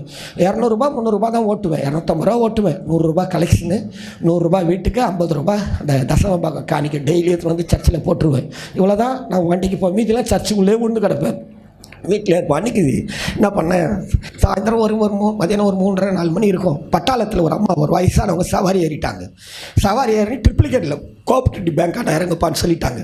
சவாரி ஏற்றி உட்கார வச்சுக்கிட்டு அப்படியே வந்து கோஆப்ரேட்டிவ் பேங்க் ஆண்ட இறங்கிட்டு, இப்போலாம் ஓலா ஊபர் அப்படிலாம் இருக்குது, செல்ஃபோனில் தான். அப்போ எனக்கு செல்ஃபோன்லாம் கிடையாது, அப்போல்லாம் அதெல்லாம் கிடையாது, வாயில் பேசிக்கிட்டு தான் போகிறது. இறங்கினோடனே அவங்க காசு கொடுத்தாங்க, ஒரு பேக் எடுத்துகிட்டு வந்தாங்க, எடுத்துகிட்டு போயிட்டாங்க. நான் கொஞ்சம் தூரம் போயிட்ட பிறகு டீ சாப்பிட்ணுன்னு சொல்லிட்டு ஒரே வாங்கி, அப்போ நிறைய டீ சாப்பிடுவேன். சாப்பாடை தவிர டீ தான் எனக்கு சாப்பாடு. அப்போல்லாம் போயிட்டு நிறுத்திட்டு ஒரு டீ கடையில் போய் நிறுத்திட்டு டீ சாப்பிட பின்னால் டட்டாக்குன்னு ஒரு சவுண்டு, கட்டாக்குன்னு சவுண்டு. பின்னால் போய் பார்த்தா எட்டி பார்த்தா இவ்வளோ பெரிய கை அகலத்துக்கு இவ்வளோ நீட்டுக்கு பெரிய பர்ஸு பின்னால் கிடக்குது. பர்ஸு யாரும் விட்டு போயிட்டாங்க சொல்லிட்டு எடுத்து சரி என்னதான் இருக்குது பார்க்கலாம்னு பிரித்தா அதில் 2 500 நோட்டு கட்டு, ஒட்டியானம், இந்த கோல்டு போடுவாங்களோ ஒட்டியானம், ஒரு நெக்லஸ்ஸு பர்ஸில் இருக்குது. என்ன நம்மளாம் சரி நான் ரோட்டில் போட்டால் பாருங்க, அல்லேலூயா அல்லேலூயா, ஆண்டவர் என்ன ஆசீர்வதிச்சிட்டாரப்பா. ஆண்டவர் என்ன பண்ணிட்டார், என்ன தூக்கிட்டார். இப்படி தான் கொடுக்குறாரு போல் ஆண்டவர் எல்லாருக்கும். என்ன பண்ணுறாரு, இப்படி தான் குறித்து தான் எல்லோரும் என்ன பண்ணுறாரு, தலையெழுத்தே மாற்றுறாரு. நான் பிளான் போட்டேன், போய் ஒரு சொந்த ஆட்டோ என்ன பண்ணிடணும். அப்போல்லாம் பாருங்கள் 500 ரூபா 50,000 2 கட்டு 1 லட்சம் ரூபா நகைலாம் வேறு இருக்குது. ஒரு சொந்த ஆட்டோவை போட்டு எல்லாம் மாறி ஓலை வீட்டெல்லாம் எல்லாம் பிளான் போடுறது. சரி நிறுத்தி ஒரு டீ சாப்பிட்லான்னு அப்படியே அந்த பர்ஸெல்லாம் பார்த்துட்டு பின்னால் அந்த பர்ஸை வச்சுட்டு டீ கடையில் போய் அப்படியே டீ சாப்பிட்ற தடன்னு ஒதுருது. பணம் நகை இருக்குது, என்ன பண்ணுறதுன்னு இதுதான் ஓடுது மண்டையில் பிளானே இதுதான். என்ன பண்ணுறது, இந்த பிளானை விடக்கூடாது, கரெக்டாக வச்சுக்கணும் பிளான்னு சொல்லிவிட்டு டீயை சாப்பிட்டேன். சுட டீயை சாப்பிட்டு மிச்சி டீயை காசு கொடுத்துட்டு அப்படி ஆட்டோவில் ஸ்டார்ட் பண்ணுறேன். இப்போ யாரோ சொல்கிறாங்க, நீ திரும்பி அங்கே போய அந்த அம்மாவை இறக்கி விட்டல, திருப்பி போன்னு யாரோ சொல்கிற ஒரு ஃபீலிங்கு. நான் யார் நம்ம கூட பேசுகிறேன், திரும்பி போ, எங்கள் பாஸ்டர் குரல் மாதிரியே கேட்குது. நான் என்னடா யாரோ நம்ம காசு திரும்பி போனேன்னு என்ன தான் இருக்குது பார்க்கலாம். திரும்ப நான் ஆட்டோவை அப்படியே யூ டர்ன் பண்ணி அந்த அம்மா இறக்கி விட்ட இடத்துக்கு போகிறேன். போனாக்கா அந்த அம்மா நடுவில் உட்காந்து இருக்குது. சுற்றிலும் ஒரு 25-30 பேர் சுற்றிலும் நிற்கிறாங்க. சுற்றிலும் இன்னும் விசாரிச்சுக்கிறாங்க. நான் சும்மா இறங்கி போய் விசாரிக்கலாமே, ஏன்னா நம்ம ஆட்டோவில் தான் விட்டு போயிட்டு இருக்கிறாங்க. அவரோட வண்டி நம்பர் அதுனா தெரிஞ்சால் பார்த்தா இது வாயிடும்னு சொல்லிவிட்டு நேராக இறங்கி போனேன். போயிட்டு என்ன ஆச்சான்னு கேட்டேன். இல்லை பிரதர், அவங்க கோஆப்ரேட்டிவ் இதில் வந்து பணமும் நகையை எடுத்துகிட்டு வந்துருக்குறாங்க, கட்டிட்டு லேண்டு டாக்குமெண்ட்டு வாங்கிட்டு போகிறதுக்காக வர வழியில் ஒரு ஆட்டோவில் அவங்க மிஸ் பண்ணிட்டாங்களாம். அந்த ஆட்டோ நம்பரை கூட அவங்க பார்க்கல. அது இப்போ இருதயத்தில் அப்படியே வானத்தில் ரெக்கை கட்டி பறக்கிறேன். பாருங்க கடவுள் என்ன மாதிரி அற்புதம் பாருங்க. மிராக்கல்னால் இதான் மிராக்கல் இல்லை, எப்படி குத்தாரு பாருங்க மிராக்கல். நம்மளுக்கு நம்பரையா நம்ம என்ன பண்ணலையா, பார்க்கலையாமே, சந்தோஷமாயிடுச்சு. இறங்கி இருப்பாங்க. அப்படி இறங்கி அந்த ஆட்டோவில் அப்படி ஏறி உட்காந்து அவ்வளோதான் தெரியும். சபைக்குள்ளே வந்து கர்த்தரை மேலே ஒரு ஆவியை ஊற்றுனாரு பாருங்க. அந்த ஆவியானவர் அங்கே இறங்கிட்டார் நம்ம மேலே. திருப்பி ஒரே இதுவாகி அந்த அம்மா அங்கே கண்ணீர் வடிச்சிருந்ததை பார்த்து ஐயோ பயம் உண்டாகி தடன்னு இன்னும் நடுக்க உண்டாகி நமக்கு இதெல்லாம் வானாப்பான்னு சொல்லிவிட்டு அதை எடுத்துக்கிட்டு போய் அந்த அம்மா கிட்ட கொடுக்குறேன். அந்த அம்மா வாங்குச்சு. பார்த்துட்டு என்னப்பா அம்மா நீங்கள் ஏறி வந்த ஆட்டோ டிரைவர் நான் தான் அந்தாமான்னு கொடுத்தேன். இவ்வளோ பெரிய பொட்டு அந்த அம்மாவுக்கு நெத்தியில் வாங்கின உடனேயே கையில் இப்படி கூட வாங்கலைங்க. வாங்கின உடனே அந்த அம்மா கேட்ட வார்த்தை என்ன தெரியுங்களா, வாங்கின உடனே தம்பி நீ கிறிஸ்தவனாப்பா அப்படின்னுச்சு. ஒரே வார்த்தை தான் கேட்டுச்சு, தம்பி நீ கிறிஸ்தவனாப்பான்னு கேட்டுச்சு. அதே இடத்துல முட்டி போட்டு என் ஆண்டவரை நான் அழுது, இயேசுவே எத்தனை நல்லவர் ஐயா. யாரோ ஒருத்தர் அந்த அம்மாவுக்கு கிறிஸ்தவன் எப்படி இருப்பான்னு விளங்க வச்சிருக்கிறான் பாருங்க. யாரோ ஒருத்தர் தன்னுடைய ஜீவியத்தில் தன்னுடைய நடக்கையில் கிறிஸ்தவன் இப்படி தான் இருப்பான்னு புரிய வச்சிருக்கிறான் பாருங்க. அன்றைக்கி நான் கர்த்தருக்கு ஒப்பு கொடுத்தவன். நான் அந்த சொல்லலை அதிசயம், என்னுடையது எனக்கு வரும். ஒரு ஆமேன்னு சொல்லுங்களோம் பார்க்கலாம். ஊரானுடையதை அவனுடையதெல்லாம் சுதந்திரிக்க கர்த்தர் நமக்கு உதவி செய்ய மாட்டாருங்க. ஓ நன்மை எங்கே மறைஞ்சு இருந்தாலும் சரி, எந்த மீன் வாயில இருந்தாலும் சரி, எந்த புத்துக்குள்ள போட்டு அடைச்சி வச்சிருந்தாலும் சரி, ஓ நன்மையை சுதந்திரிக்கிற பாக்கியவானாய் கர்த்தர் நிச்சயமாய் அதிசயங்களை காண பண்ணுவார் அவர். ஹல்லேலூயா. உன்னுடையது உனக்கு வரும் பிரதர், அம்மா உன்னுடையது உனக்கு வரும். வேற ஒருத்தர் அதை சிறைபிடிச்சு வைக்க முடியாது. பூமியும் அதன் நிறைவும் கர்த்தருடையது. ஒரு ஆமீன் சொல்லும் பார்க்கலாம். ஹல்லேலூயா. அவன் கேச போட்டான், இவன் தடுத்துட்டான், இவன் முடிச்சு வச்சிருக்கிற. இன்னைக்கு எல்லா போராட்டத்துக்கு ஒரு தீர்வு. இன்னைக்கு உன் சொத்தை அபகரிக்க நினைச்சாம்பார், அந்த சத்ருவின் வல்லமோ நன்மையை புடுங்கி வச்சு உன்னை வெட்கப்படுத்த நினைச்சாம்பார். அந்த பொல்லாத ஈரத்தின் வல்லமை கண்களுக்கு முன்பதாகவே உன்னுடையதையெல்லாம் நீ சுதந்திரிக்கிற பாக்கியவானாய் கர்த்தர் உன்னை ஆசீர்வதித்து அதிசயங்களை காண பண்ணுவாராக. ஹல்லேலூயா. பிடிச்சி வைக்க முடியல. அன்றைக்கி அவங்கள்ட்ட 4 தலைமுறையாக வச்சிருந்தோம் அவன் பணத்தை சொத்தை. எப்படியாச்சும் ஓடி போயிட்டோம்னு நினச்ச கூட்டம் இல்லாது என் நன்மையை எங்கள் அப்பா எங்கள் தாத்தா சம்பாதிச்ச சொத்தை அத்தனையும் கொடுடான்னு கேட்டு வாங்கி தங்களுக்குரியதை பெற்றுக்கொண்டு அதிசயங்களை காண பண்ணின தேவனை துதித்த கூட்டம் இது. ஒரு ஆமேன் சொல்லுங்கள பார்க்கலாம். ஹல்லேலூயா. ஹல்லேலூயா. ஜீவனோடு ஹல்லேலூயா. அதிசயங்களை காண பண்ணுவார். ஒரு ஆமீன் சொல்லுங்கள பார்க்கலாம். என் வாழ்க்கையில் பிரச்சனைப்பா, என் வாழ்க்கையில் போராட்டம்ப்பா, இருந்துட்டு போட்டோம். ஒரு ஆமீன் சொல்ல பார்க்கலாம். சந்தோஷப்படு. ஒரு அலையிலேயே சொல்ல பார்க்கலாம்.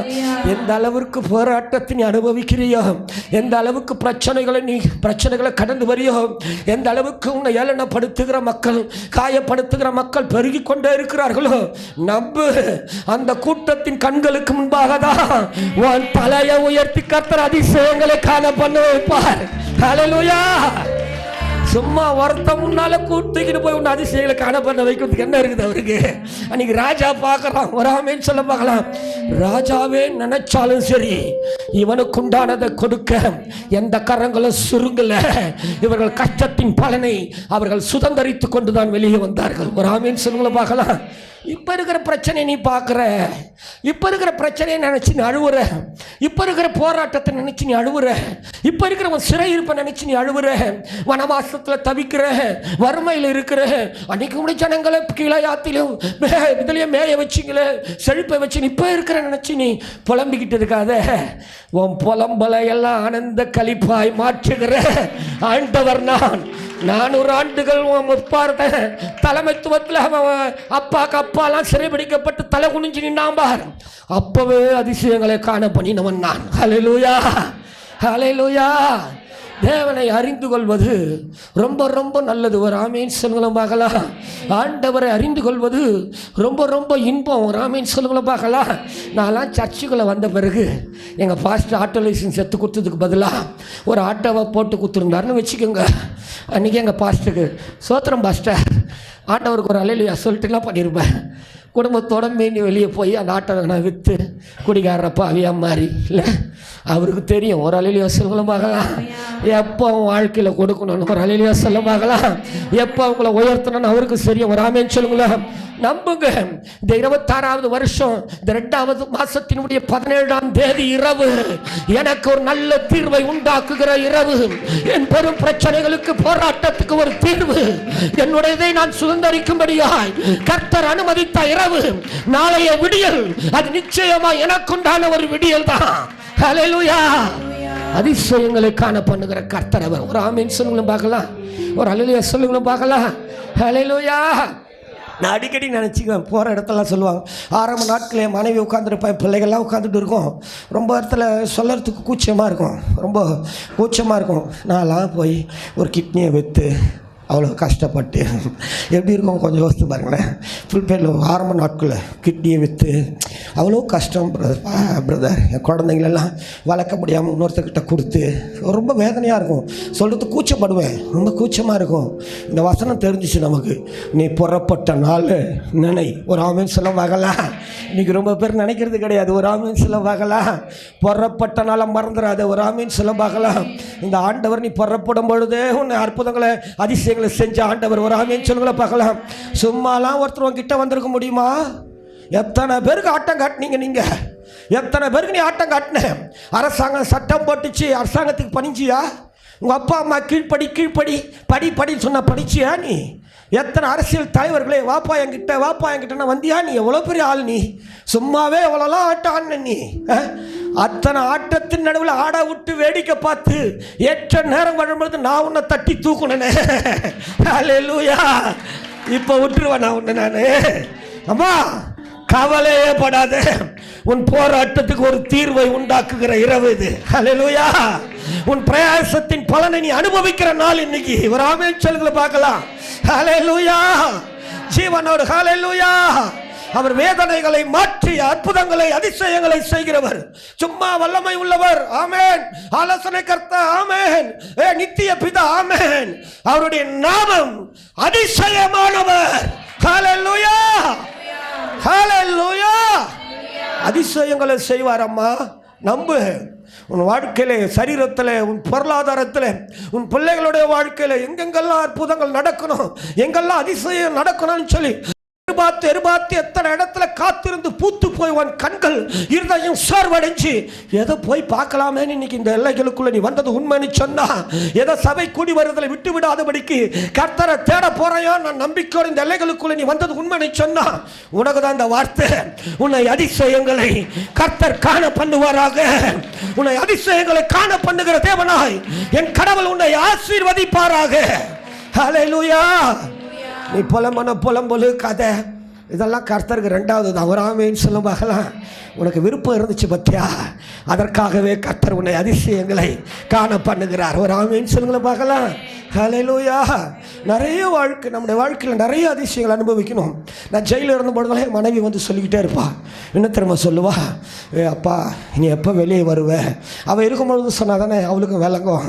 இல்லை நீ உள்ள வெளியே எப்பப்பா வருவேன்? நீ ஒன்று இடுப்பில் வச்சுன்னு இருப்பா, ஒன்று இத்தனை வந்து இருக்கும் கை மனு போட்டு என்னை பார்க்க வரும்பொழுதுலாம் அழுவா. ஏப்பா அழுவுற? நான் வந்துடுறேன். எப்போ வருவப்பா? நான் சமையல் வேலைக்கெல்லாம் போகிறேன். நான் பாத்திரம் கழுவ போகிறதுல பிள்ளைகளை விட்டு போனால் அவனுங்க என்னை கூப்பிடல, ஆனால் தப்பாக பார்க்குறானுங்க. எனக்கு பயமாக இருக்குது. எப்படின்ட்டு ஒரு நாளும் நரகத்தை போலவே இருக்குது அப்படின்னு என் மனைவி பிள்ளைகளை வச்சுக்கணும். பிள்ளைங்க அப்பா அந்த கும்பலில் மனு போடுற ரூமில் அந்த கும்பலில் கத்தும் போது என் மனைவியும் சேர்ந்து அழுவும் போது உள்ளே கேட்குற எனக்கு எப்படி இருக்கும் யோசித்து பாருங்களேன். இருதயமே உடஞ்சிடும், இருதயமே வலி ஆகிடும். ஒரு தீர்மானம் எடுப்பேன், வெளியே போய் யாருக்காக வாழ்கிறேனோ இல்லையோ என் மனைவி பிள்ளைகளுக்காக நான் வாழ்ந்துடணும். எப்படியாச்சும் வெளியே போய் என் பிள்ளைகளுடைய பிரச்சனைகளுக்கு ஒரு தீர்வு, என் மனைவிக்கு ஒரு தீர்வை உண்டாக்கணும்னு சொல்லிட்டு அப்படி உள்ள அதே முடிவில் தான் இருப்பேன், அதே முடிவில் தான் சுற்றுவேன். டபக்குன்னு வந்து ஒரு நாள் எங்கள் அப்பா சொல்லிட்டார். என்னன்னு தெரியுமா? உன் ஜாதகம் சொல்லுதுடா நீ 33 வயசில் செத்து போயிடுவேன்னு உன் ஜாதகம் சொல்லுதுடா. கைரேகை பார்க்குற எங்கள் அப்பா சொல்லிட்டு போயிட்டார். ஜெயிலில் மனு போட்டு ஒரு நாள் வரும்பொழுதெல்லாம் அழுவார். அன்றைக்கி ஏன்ப்பா அழுவுறீங்கன்னு கேட்கும்போது, இல்லைடா உன் கைரேகை நான் அலசி ஆராய்ச்சி பார்த்தேன், இப்போ உன் ஜாதகம் தெளிவாக சொல்லுது 33 வயசில் செத்து போயிடுவேன். 19 வயசில் ஜெயிலுக்கு போனவன் நான். 19 வயசில் ஜெயிலுக்கு போய் 31 வயசில் தான் வெளியே வந்தேன். என்னுடைய தண்டனை ஆண்டு காலம் முடித்து 31 வயசில் தான் வெளியே வந்தேன். வெளியே வந்து இப்படி திரும்பி பார்த்தா 2 குழந்தைங்க, என் ஒய்ஃபு. எங்கள் அப்பா சொன்ன அந்த ஜாதக கணிப்பின் பிரகாரம் அதிகபட்சம் 1.5 ஆண்டுகள் 2 ஆண்டுகளுக்குள்ளே தான் இந்த மண் உலகில் நான் வாழ முடியும். அப்படி தான். ஏன்னா நிறைய நான் வியந்து பார்த்துவேன் எங்கள் அப்பாவை. நான் இப்படி தான் இப்படிப்பட்ட நாள்லாம் வந்துச்சுன்னா நான் ராத்திரி ஏஞ்சி உட்காந்துக்குவார். வெத்தலை பார்க்க போட்டுன்னு தூங்கவே மாட்டான் மனுஷன். அது வரைக்கும் குடிகாரனாக பார்த்தேன். எங்கள் அப்பா சில இந்த மாதிரி விசேஷமான நாள்லாம் வரும்போது கூப்பிடுவார். இதே ஒன்று நடராத்திரி உட்காந்து கூப்பிடுவார். திடீர்னு யாரும் உடம்புலாம் செலுத்துக்குவார். சொல்லிட்டு என்னமோ சொல்லுவார், வாயில் இருக்குது என்னமோலாம் சொல்லி கூப்பிடுவோம். நான் அப்படிலாம் பார்த்து எங்கள் அப்பா என்னமோ பண்ணுறாரு இந்த மனுஷன். ஆனால் குடியை அவர் கூப்பிட்டதால விடுவிக்கவே முடியல. இல்லையா கூப்பிட்றாரு பாருங்க, அது அன்னியோட அவ்வளோதான். அதுக்கப்புறம் இவர் வாழ்க்கையில் ஒரு மாற்றமும் கிடையாது. ஆனால் ஜாதகத்தை மொத்தம் கணித்து கரெக்டாக சொல்லுவார். இப்படிலாம் பார்த்து வேந்த அப்போ ஒன்றும் 1.5 வருஷம் 2 வருஷம்தான். இந்த உலகத்தில் எவ்வளோலாம் ஷார்ட் கட் இருக்குதோ அத்தனை கட்லேயே போய் என் மனைவி பிள்ளைகளுக்கு எதையாச்சும் சேர்த்துன்னு சொல்லிட்டு நிறைய போராட்டத்துக்குள்ளே நிறைய தீமையான காரியத்தை தான் அதிகமாக செஞ்சேன். இப்போ தீமை செய்ய போனோன்னா கூட ஒரு 4 பேர் வேணும்ல, கூட ஒரு 3 பேர். இப்போ நான் குடிக்கிறேனோ இல்லையோ கூட இருக்கிறவங்க குடிக்கணும்ல. அதற்காக மீண்டும் அந்த குடி, அந்த பாவம், பொல்லாத பாவம். என் மனைவி அழுதுதெல்லாம் போயிடுச்சு, என் குழந்தை அழுதுதெல்லாம் போயிடுச்சு. எல்லாம் போய் இப்போ நான் குடிக்கணும், என் கூட இருக்கிறவங்க குடிக்கணும். அதுக்காக பாவம் எங்கே இருந்தாலும் சரி அதை செய்யணும். ஆள் தேவைன்னு சொன்னால் டபக்குன்னு நம்மளுக்கு தான் விலாசத்தை கொடுப்பாங்க. போய் டக்குன்னு போய் அண்டர் ஒர்க், நிறைய அரசியல் தலைவர்களுக்கு அண்டர் ஒர்க் பண்ண வேண்டான்னு என்னை கூப்பிட்டு அனுப்பிச்சி விட்ருவாங்க. போய் அந்த வேலையை செஞ்சுட்டு வந்துடும். பெரிய பணத்துக்கெல்லாம் ஒன்றும் கிடையாது. இன்றைக்கி காலையிலேருந்து இன்றைக்கி நைட்டு வரைக்கும் சந்தோஷமாக இருக்கணும். அந்த சந்தோஷத்துக்காக பாவம் எங்கே இருந்தாலும் அதை போய் செய்து முடிக்கிறேன். ஒரு பாவியாகவே இந்த உலகத்தில் நான் ஜீவித்தவன். நான் ஒரு நாள் கூட என் மனைவி நல்லா இருமா, என் குழந்தைங்க நல்லா இருக்கணும்னு சொல்லிட்டு ஒரு நாள் கூட நினச்சி நான் யோசித்து பார்த்ததே கிடையாது. அவ்வளோ பொல்லாத ஆவி, அந்த குடியின் ஆவி அவ்வளவு பொல்லாத ஆவி என்னை சிறப்பிடிச்சு அவ்வளவு நாற்றம் எடுத்தவனா இந்த மண்ணுலகில் என்னை படுக்க வச்சிடுச்சு. அவ்வளவு வேதனை தான், அவ்வளவு வேதனையின் மத்தியில் ஒவ்வொரு நாளும் பிரச்சனை தான், ஒவ்வொரு நாளும் போராட்டம் தான். சாதாரணமாகவே இப்படி நடப்பேன் நான். இப்போ கூட ஒரு 3 பேர் குடிச்சிட்டு எப்படி நடப்போம் பார்த்துக்கோங்க. அப்படி தூக்கணும்னு வச்சுக்கோங்க, அப்படி தான் நடப்பேன். 3 பேர் வேறு கூட இருக்கிறாங்க, எதையும் செய்யறதுக்கு துணிஞ்ச ஒரு 3 பேர். அவ்வளவெல்லாம் நரகமான ஒரு வாழ்க்கை, நிறைய பிரச்சனைகள், மேலும் பல வழக்குகள். ஒவ்வொரு நாளும் பிரச்சனைக்குள்ளே போனதுனால நிறைய போராட ஃப்ரெண்டுங்க இவனுங்க போய் எதாவது தப்பு பண்ணிவிடுவானுங்க, என் உறவுகளால் பிரச்சனை, நிறைய வழக்குகள். அப்போ ஒரு நாள் கூட இருந்து ஃப்ரெண்டை சொல்லிட்டான், இப்படியே சுற்றிட்டு இருந்தால் பிரச்சனையாக இருக்குது, எனக்கு தெரிஞ்சு பல்லாவரம் தாண்டி ஜமீன் பல்லாவரம் சொல்லிட்டு ஒரு பகுதி, கொஞ்ச நாள் நம்ம அங்கே போய் இருப்போம், எல்லா பிரச்சனையும் முடிஞ்ச பிறகு திரும்பி நம்ம சிட்டிக்குள்ளே வந்துடலான்னு சொல்லிட்டு அவங்க சொன்னாங்க. அன்றைக்கி அதுதான் சரின்னு சொல்லிட்டு நான், என் மனைவி, என் 2 குழந்தைங்க நண்பர்களோடு அந்த கிராமத்தில் போயிட்டோம். போன இடத்துல பார்த்திங்கன்னா சாப்பாட்டுக்கெல்லாம் ஒன்றும் பிரச்சனை இல்லை. போன இடத்துல ஒரு மாதத்துக்கு அப்புறம் குடிக்கிறதுக்கு பணம் இல்லாமல் போயிடுச்சு. எதையும் நாங்கள் சேர்த்து வைக்கல. அன்னன்னைக்கு வந்து குடிச்சிட்டு அன்னன்னைக்கு ஜாலியாக இருந்ததுனால போன இடத்துல ஒரு மாதத்துக்கு அப்புறம் ரொம்ப கஷ்டம். ஓப்பனாக சொல்லணும்னா எங்களால் எதுவும் தப்பு செய்ய முடியல. அப்படிப்பட்ட அந்த சூழ்நிலையில் எங்களுக்கு அடைக்கலம் கொடுத்த அந்த குடும்பத்தில் இருக்கிற அந்த சகோதரர் ஒரு காரியத்தை சொன்னார். எங்கள் ஊரில் ஒருத்தர் இப்படி இருந்தார், அவருக்கு பல விதமான டார்ச்சர் வரும்போது அவர் ஒரு காரியத்தை பண்ணார். தன்னுடைய உடல் உறுப்பை, தன்னுடைய சிறுநீரகத்தை போகிற ஹாஸ்பிட்டல் அவர் தானம் பண்ணிட்டார். அப்படி தானம் பண்ணதுனால அவருக்கு ஒரு சர்டிஃபிகேட் கொடுத்தாங்க. அதை கொண்டு வந்து எஸ்பி ஆஃபீஸில் கொடுத்து, ஐயா நான் என் உடல் உறுப்பை தானம் பண்ணியிருக்கிறேன், என் மனைவி பிள்ளைகளோடு நான் வாழணும்னு நினைக்கிறேன், எனக்கு ஒரு வாய்ப்பு கொடுங்கன்னு சொன்ன பொழுது, கருணையின் அடிப்படையில் இது வரைக்கும் நீங்கள் செஞ்ச தப்புக்கு கோர்ட் என்ன தண்டனை கொடுக்குதோ அதை ஏற்றுக்கணும், இதுக்கு மேலே நீங்கள் தப்பே செய்யக்கூடாதுன்னு சொல்லி எழுதி வாங்கிட்டு அவர் திருந்தி வாழறதுக்கு ஒரு வாய்ப்பு கொடுத்தாங்க. 2வது தன்னுடைய சிறுநீரகத்தை அவர் தானம் பண்ணதுனால அவருக்கு கொஞ்சம் பணமும் கொடுத்தாங்க. அதை கொண்டு வந்து ஒரு சைக்கிள் கடை வச்சுக்கிட்டு இன்றைக்கி மனைவி பிள்ளைகளோட ஒரு சந்தோஷமாக இருக்கிறாரு, நீங்களே ட்ரை பண்ணலாமேன்னு சொல்லிட்டு சொன்னாங்க. எனக்கு இந்த பிரச்சனைலாம் 2வது தான். இந்த கிட்னி விற்றா பணம் கொடுக்குறாங்கன்னு சொன்னாங்க பாருங்கள், அதுதான் டப்புன்னு வந்து மண்டைக்குள்ளே இறங்கிச்சு. அப்போ கூட நான் என் கிட்னியை கொடுக்கணும்னு ஒருபோதும் நினச்சதே கிடையாது. எனக்கு தெரியும் என் கிட்னி எடுத்துக்க மாட்டாங்க, ஃபுல்லாக ஆல்கஹால் ஊறி போன ஒரு கிட்னி. இருந்தாலும் பேருக்கு இவங்களாம் எதனா தப்பாக சொல்லிவிட, எனக்கு வைஃப், என் மனைவி மேலே தான் எனக்கு ஃபோக்கஸு, என் மனைவி மேலே தான். அவளது கிட்னி கொடுத்துடலாம் பேசாத இதுதான். ஏன்னா நமக்கு கிட்னி கொடுத்தா வாங்கலைன்னா நம்ம கொஞ்சம் அப்படி திடமாக இருக்கும் பொழுது இப்படி ஓடி ஓடி ஒளிரும். இன்னும் கிட்னி போயிடுச்சுன்னா அவ்வளோதான், நம்மளை நாசம் பண்ணிவிடுவானுங்க. ஒய்ஃப் அதை கொடுக்க சொல்லி இதுதான் ஃபோக்கஸ். இருந்தாலும் முயற்சி பண்ணலாம், நம்மளை எடுக்க மாட்டாங்கன்ற நம்பிக்கையில் நான் அன்றைக்கி போயிட்டேன். போனாக்கா அன்றைக்கி பார்த்து அந்த டெஸ்ட்டில் என் கிட்னியை எடுக்கிறதுக்கு தகுதி உள்ளதுன்னு சொல்லி வந்துடுச்சு. இப்போ ஹாஸ்பிட்டல் நிர்வாகம் என்னை அழைத்து என் சிறுநீரகத்துக்காக அவர்கள் 50,000 ரூபாய் விலை பேசி என் சிறுநீரகத்தை கேட்டாங்க. வாய்ப்பே இல்லை, டபாயவே முடியல என்னால். போயிடலாம், ஒளிஞ்சிக்கலாம், இல்லை முடியாதுன்னு சொல்லி மனைவி அனுப்பலாம், அந்த நிலவரம்லாம் இல்லை. பணம் இந்த ரெடின்னு சொன்ன உடனே என் முன்னால் வந்து நின்னது பணம் தான். அன்றைக்கி பணம் வேணும், எனக்கு குடிக்கணும், இல்லைன்னா ஒன்றும் முடியாது. கொஞ்சம் நல்லா குடிக்காமல் ஒரு வாரக்கணக்கில் குடிக்காமல் இருக்கிறோம், பணமே இல்லை, வெளியே வர முடியாத நாட்கள். சரி சொல்லி இல்லீகலாக அன்றைக்கி அந்த கிட்னியை 50,000 ரூபாய்க்கு வெற்றவன் நான். அவ்வளவு நாற்றம், அவ்வளவு அசுத்தங்க, அவ்வளவு அருவருப்பு. அன்பான தேவனுடைய பிள்ளைய ஒன்றை தெரிஞ்சிக்க, நம்முடைய ஆண்டவர் எங்கேருந்து உன்னை புறப்பட பண்ணினாரு. இப்போ இருக்கிற நிலவரத்தை நீ பார்க்காத, உன் பிரச்சனை போராட்டத்தை இப்போ நினச்சி நீ கலங்கி கண்ணீர் வடிச்சுக்கிட்டு இருக்கிறல்ல, உன் வேதனையின் நாட்களை இப்போ இருக்கிற ஒரு பொல்லாத உபத்திரவத்தை நினச்சி ரொம்ப ரொம்ப வேதனையாக ஆண்டவர் எனக்கு நன்மை செய்யலையேன்னு சொல்லி எத்தனை பேர் இன்றைக்கி அழுது புலம்புறாங்க தெரியுமா? அப்போ இருந்த அந்த சேட்சி நிலவரத்தில் அப்போ தூக்க ஒருத்தரும் இல்லையே, உபத்திரவத்தின் குகையில் நீ சின்ன பின்னமாக சிதைக்கப்பட்ட பொழுது, அடுத்த வேலை சாப்பாட்டுக்கு வழி இல்லாமல் கதறி துடித்த பொழுது, பாப்பா நான் இருக்கிறேன்னு சொல்லி நான் உதவி செஞ்சவங்களும் எனக்கு கரம் கொடுத்து தூக்க முன் வரலையே, அந்த நேரத்திலேயே நான் உன்னை தூக்கணும் இல்லையா? எல்லாரும் உன்னை நெருக்குனாங்க, உபத்திரவப்படுத்தினாங்க. நீயே கூட என்ன நினைச்ச, முடிஞ்சு போச்சுன்னு தானே நினைச்ச, நீயே கூட இல்லைன்னு தானே ஆயிட்ட. ஆனால் நான் யார் தெரியுமா? இல்லாதவைகளை இருக்கிறவைகளை போல அழைக்கிற தேவன் அல்லவா? இல்லைன்னு நினைச்சவன் வாழ்க்கைய இன்னைக்கு இருக்கிறதா மாத்தினதே நான் தான், இன்னைக்கு இருக்கிறதா மாத்தினதே நான் தான். இப்போ இருக்கிற பிரச்சனையில நான் உன்னை விட்டுருவேன், உன்னை அதிசயங்களை காண பண்ணுவேன். ஹல்லேலூயா, ஹல்லேலூயா. அம்மா ஐயா, கிறிஸ்துவ ஜீவியத்தில் சொல்கிற பாருங்க, போராட்டங்களும் பிரச்சனைகளும் தான் உங்களை உண்மையாகவே உருவாக்குகிறது. எந்த மனிதர்கள் உங்களுக்கு விரோதமாய் எழும்புகிறார்களோ, எந்த கூட்டம் உங்களை விழ தள்ளும்படியாய் கிரியை செய்து கொண்டிருக்கிறதோ, அது நல்லது என்று நினையுங்கள். தாவீதை கிரியை செய்து 127 அதிகாரிகள் உள்ள போட்டாலும் சரி, சிங்கத்தின் நாவுகளை கட்டி தாவீதை உயிரோடு இருக்கும்படியாய் செய்த அதிசயங்களை செய்கிற தேவன் இவர். ஹல்லேலூயா, ஹல்லேலூயா. தானியேலுடைய வாழ்க்கையில் அவ்வளவு 127 சிங்கம் 127 பேர் கிரியசி தானியேலை தூக்கி உள்ளே போட்டான் குகைக்குள்ள இல்லை 127 பேர் சாகடிக்கிறதுக்கு அத்தனை கூட்டத்துக்கு அவ்வளோ சிங்கம் உள்ளே இருக்குது. அடுத்த அதிகாரம் வாசிக்கிறது மேலேருந்து அவங்கள தூக்கி போட்டால் அவங்க கீழே விழுறதுக்கு முன்னாடி அந்த சிங்கங்கள் அவங்கள பச்சித்து போட்டதான். ஹல்லேலூயா. அவ்வளவு சிங்க கூட்டம் இருக்குது. ஆனால் தானியேலை தூக்கி உள்ளே போட்டால் சிங்கங்களின் நாவை கர்த்தர் கட்டிட்டாராமே. ஒரு ஹல்லேலூயா சொல்லுங்களும் பார்க்கலாம். ஹல்லேலூயா. ராஜாவுக்கு தூக்கம் வரலப்பா, ஒரு ஆமேன்னு சொல்லுங்களும் பார்க்கலாம். தூக்கி போட சொன்ன ராஜாவுக்கு தூக்கம் வரல, ஒரு ஹல்லேலூயா சொல்லுங்களும் பார்க்கலாம். ஹல்லேலூயா. இப்போ இருக்கிற பிரச்சனையை பார்க்காத, இப்ப இருக்கிற போராட்டத்தை பார்க்காத. உனக்கு விரோதமா அவன் கிரியை செஞ்சுக்கிட்டு தான் இருக்கிறானே, உனக்கு விரோதமா எழும்பி உன்னை அழிக்கணும்னு நினைச்சுக்கிட்டே இருக்கிறானே.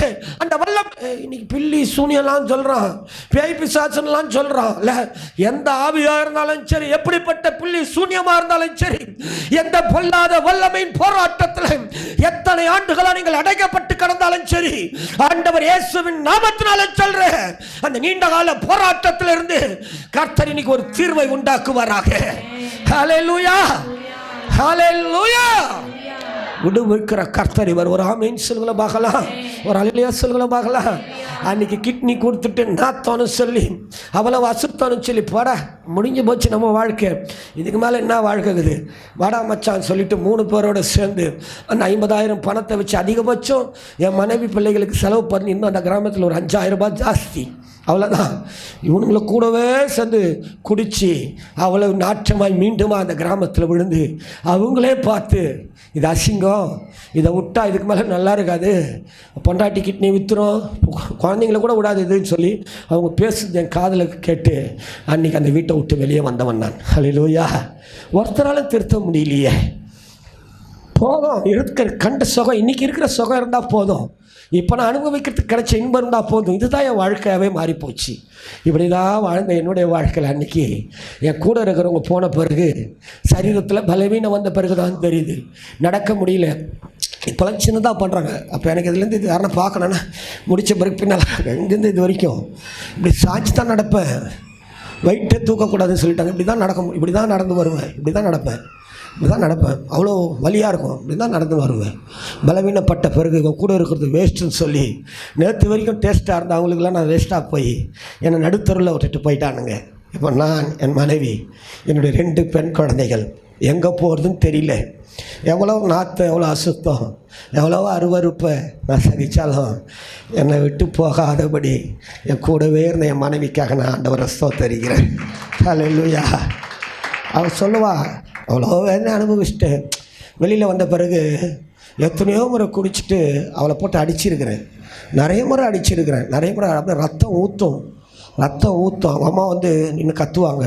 அப்போ அவங்க அம்மா கிட்ட அவள் சொல்லுவா, இது நான் தேடின வாழ்க்கை, நீங்களாம் வர தேவையில்லை, நீங்கள் போங்க அப்படி யாருன்னா வந்து கேட்டாங்கன்னா எங்கள் குடும்பத்துலலாம் நீங்கள் வராதிங்க, அவர் என்ன தானே அடிக்கிறாருன்னு. அவ்வளோ பொறுமைசாலியாக இருந்து என்னை கட்டின அந்த அற்புதமான பாத்திரத்துக்காக நான் ஆண்டவரை ஸ்தோத்திரம் பண்ணுறேன்யா.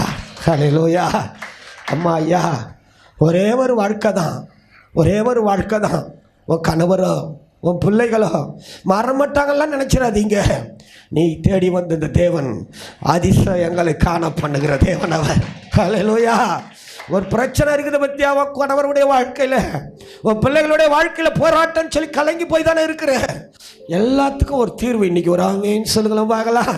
அப்புறமா தான் என் மனைவி சொல்லுவா, சர்ச்சுக்குள்ளே வந்த பிறகு தான் என் மனைவி சொன்னான், அப்பா நாங்கள் ஓட்டேரியில் ஒரு கிறிஸ்துவ கோயில் இருக்குதுப்பா, அங்கே நான் என்ன பண்ணுவேன், டெய்லி நரம் கடிக்கிறப்பெல்லாம் நீ என்னை அடிப்பல்ல, எங்கே போனேன்னு சொல்லிவிட்டு, எங்கே காணாமல் வீட்டில் காணாமல் வரும்போது தான் வீட்டில் இருக்க மாட்டேன்னு சொல்லிவிட்டு அந்த ஓட்டேரியில் இருக்கிற அந்த கோயிலில் போய் நான் உட்காந்து முட்டி போட்டு அழுதுட்டு வருவேன் அப்படின்னுவா.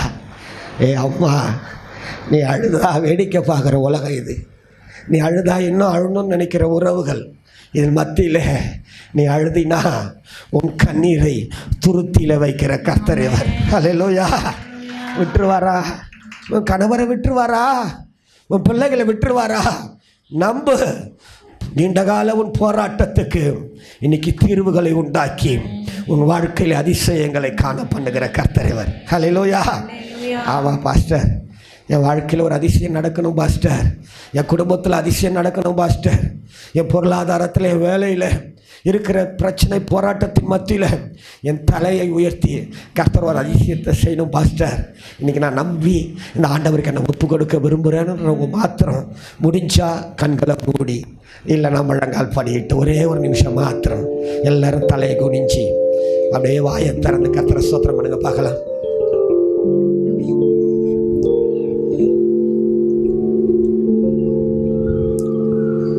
கண்களை மூடி வாயை திறந்து கொஞ்ச நேரம் ஸ்தோத்திரம் மாத்திரம் பண்ணுங்க பார்க்கலாம். ஸ்தோத்திரம். இப்போ இருக்கிற நிலவரத்தெல்லாம் பார்க்காதீங்க. இப்போ இருக்கிறவங்க பிரச்சனை போராட்டம்லாம் ஒரு பெரிய மேட்டரே கிடையாது ஆண்டவருக்கு. ஏன்னா ஆண்டவர் எப்படிப்பட்டவர் தெரியுமா?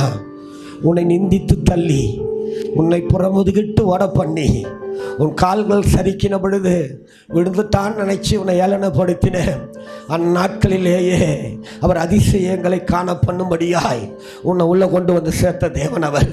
இப்போ இருக்கிற பிரச்சனைலாம் ஒன்றும் பெரிய பிரச்சனையே கிடையாது. ஆண்டவர் சொல்கிறாரு, நீ புறப்பட்ட நாளில் செய்தது போலவே, நீ புறப்பட்ட நாளில் நடந்தது போலவே இன்னைக்கு நான் உன்னை அதிசயங்களை காண பண்ணுவேன். எல்லா போராட்டத்துக்கும் ஒரு தீர்வை நான் இன்னைக்கு உண்டாக்க விரும்புகிறேன். ஒரு நம்பிக்கை இருந்தால் மாத்திரம் கரங்களை தட்டி நீங்கள் கர்த்தரை நீங்கள் கனப்படுத்தலாம். வேற எதையும் செய்ய தேவையில்லை. முழு பலத்தோடு கூட இந்த கர்த்தரை அதிசயங்களை காண பண்ணுகிற கர்த்தரை நல்ல வாயை திறந்து ஸ்தோத்திரம் பண்ணி கொஞ்ச நேரம் நீங்க கனப்படுத்துங்க பார்க்கலாம். ரிகதலி அந்துரகதன மகுதரி ஃபக்கரபா உரஷதனஹ தலிகதுன மகுதரி வக்கரபா உரதனதனஹ தனி மதுர ஃபக்கரப ஷகல பதர வக்கரபா உரதனயதுனஹ தனி மதல வக்கரபனபா. எதையும் யோசிக்காத, எதையும் பார்க்காத, உன் ஆவியின் மனக்கண்களை கர்த்தர் திறந்து இப்பொழுது அதிசயங்கள் காண பண்ணுகிற தேவனே இங்க நீ அனுபவிக்கிற பார். இயேசுவின் நாமத்தினாலே சொல்லுகிறேன், இங்க வியாபித்திருக்கிற பிரசன்னத்தினாலே சொல்லுகிறேன், பர்வதங்கள் கூட மெழுகு போல உருகி போகிறேன். அந்த தெய்வீக பிரசன்னம் உன் நீண்ட கால போராட்டத்துக்கு ஒரு தீர்வை உண்டாக்குகிற அற்புதமான தேவனை நீ ருசித்து பார்க்க இன்னைக்கு உன் மேல கர்த்தருடைய தொடுதல் இறங்குவதாக. ரகதல கந்தரீனரி கந்துல மகந்தனி மக்கரபதபா ஓ ரகதினி அந்துல சகத்தல கதுனி மஹூரபக்கரபதகத்துன மக்கர். ஒரு குடிகார பைய கொலகார பைய கிட்னியை விட்டு நாட்டம் எடுத்து குழந்தைகளை வளர்க்க முடியாம தடுமாறி விழுந்த அவ்வளவு அசுத்தத்தை இன்னைக்கு அதிசயங்களை காண பண்ணுகிற கர்த்தர் ஒருவர் உண்டு என்பதை பிரஸ்தாபப்படுத்துகிற பாத்திரமாய் உங்கள் மத்தியில் இந்த தேவனால் நிறுத்த முடியும் என்று சொன்னால் இந்த தேவனால் எல்லாம் கூடும் அம்மா. இந்த தேவனால் எல்லாம் கூடும். சரீரத்தில் பலவீனத்தோடு எத்தனை ஆண்டுகள் இந்த போராட்டத்தை அனுபவிக்கிறியோ இன்னைக்கு ஒரு தீர்வு இயேசுவின் நாமத்தினாலே ஒரு புதிய பலன் இறங்கட்டுமே. அவர் நாமம் அதிசயமானவர். இறங்கி தொடுவாராக. இயேசுவின் நாமத்தினாலே ஒரு விடுதலை இறங்குவதாக. எதையும் யோசிக்காத. உன் மனசை போட்டு குழப்பி ஹார்ட்டை போட்டு கலக்கி எதையும் யோசிக்காத. ஏன்னா ஆண்டவர் சொன்னதுதான் செய்வேன்னு வாக்கு பண்ணிட்டா. அவர் மனம் மாறுகிறவர் அல்ல. அவர் மனம் மாறுகிற கர்த்தர் அல்ல. அவர் பொய் உரையாத தேவன். அவர் பொய் உரையாதவர் அம்மா. உன் வாழ்க்கையில பிரதர், நீ நம்புகிற மனுஷன் உன்னை கைவிட்டுட்டா, நீ நம்புகிற உன்னை தூக்குலாம் நினைச்சு தடுமாறி போய் நிக்கிறல்ல. நாசியிலே சுவாசம் உள்ள மனுஷனை நம்புவதை பார்க்கலாம். கர்த்தர் மேல வச்ச அந்த விசுவாசத்தினால இன்னைக்கு சபைக்குள்ள கடந்து வந்த உன் வாழ்க்கையில அதிசயங்களை கர்த்தர் காண பண்ணுவாராக. விரும்புனீங்கன்னா மாத்திரம், விரும்புறவங்க மாத்திரம் ரெண்டு கரங்களை கூப்பி, ஆண்டவரே வேற எந்த கதையெல்லாம் சொல்ல தேவையில்லை. நீ உன் பிரச்சனை போராட்டம் அப்பாவுக்கு தெரியும். உன் வேதனையின் வழிகளை அறிந்தவர் அவர். உன் துக்கங்களை எல்லாம் அறிந்தவர் அவர். நீ அழுதுகிட்டு இருக்கிற அழுகையின் பள்ளத்தாக்க தெரிந்தவர் அவர். நம்பு, நீ அதை உருவ நடக்கிற நாட்கள் வரும் நாட்கள் எல்லாம் நீ உன் ஆனந்த களிப்பினால் உன்னை கலிகூற பண்ணுகிற நாட்கள். ஆண்டவரே அதிசயங்களை அனுபவிக்கிற இந்த கர்த்தரை நான் இன்னைக்கு ஆண்டவரே விரும்புறேன் ஐயா, அந்த கரத்தில் நான் என்ன ஒப்பு கொடுக்கிறேன்னு சொல்லி ஒரு சின்ன ஜெபத்தை நீங்களே செய்யுங்க பார்க்கலாம். ஒரு சின்ன ஜெபத்தை கண்களை மூடி இருக்கிற அந்த வேளையில நீங்களே, ஆண்டவரே உடைய கரத்திரங்களை ஒப்பு கொடுக்கிற ஆண்டவரே, அன்பான தேவனுடைய பிள்ளையே, நீ ஜெபிக்கிற பொழுதே சொல்றேன். எல்லாரும் சொன்னாங்க, வானா பிரதர் ஊழியத்துக்கெல்லாம் கொஞ்சம் தூரம் க்ளோஸ் பண்ணிடுங்க. எல்லாரும் சொன்னாங்க உடம்பு நல்லா இருந்தால் தான் ஊழியம் அப்படின்னு. இல்லம்மா, இல்லை. அவருடைய புண்ணியங்களை அறிவிக்கும்படியாய், அவருடைய புண்ணியங்களை தெரிவிக்கும்படியாய் அந்தகாரத்தில் இருந்த ஆச்சரியமான ஒளியிடத்திற்கு என்ன தூக்குனாரே, அவருடைய சந்ததியாய், பரிசுத்த ஜாதியாய், ராஜரீக ஆசாரியனாய், அவருக்கு சொந்த ஜனமாய் மாற்றி பலிபீடத்தில் நிற்க வைத்த அதிசயங்களை செய்தாரே, அந்த தேவனை நான் பிரஸ்தாபப்படுத்தலனா நான் வாழ்ந்த அர்த்தமே இல்லையா? நான் சொல்றேன், அனுபவித்தவனாய் வந்து நிக்கிறவங்க மத்தியில இந்த தெய்வத்தை அனுபவித்தவனா வந்து நிக்கிறேன். இதுவரைக்கும் தேவனுடைய வார்த்தையை தானே கேட்ட நீ, இதுவரைக்கும் தேவனுடைய வார்த்தையை தானே அனுபவிச்ச. இன்னைக்கு வார்த்தையின் தேவனே, என் ஆண்டவர் இயேசுவின் நாமத்தினாலே சொல்றேன், இந்த வார்த்தையின் தேவன் அதிசயங்களை காண பண்ணுவேன்னு சொன்னாரு. இந்த வார்த்தையின் தேவனே, நீ அனுபவிக்கிற நாட்கள் நீ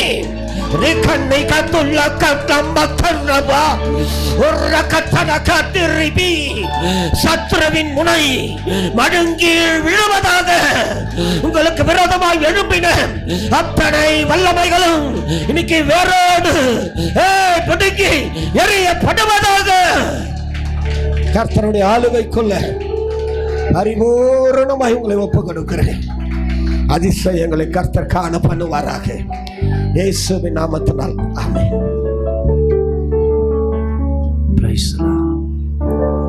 பாவியான எவரையும் உயர்த்துவார் அதிசயம்,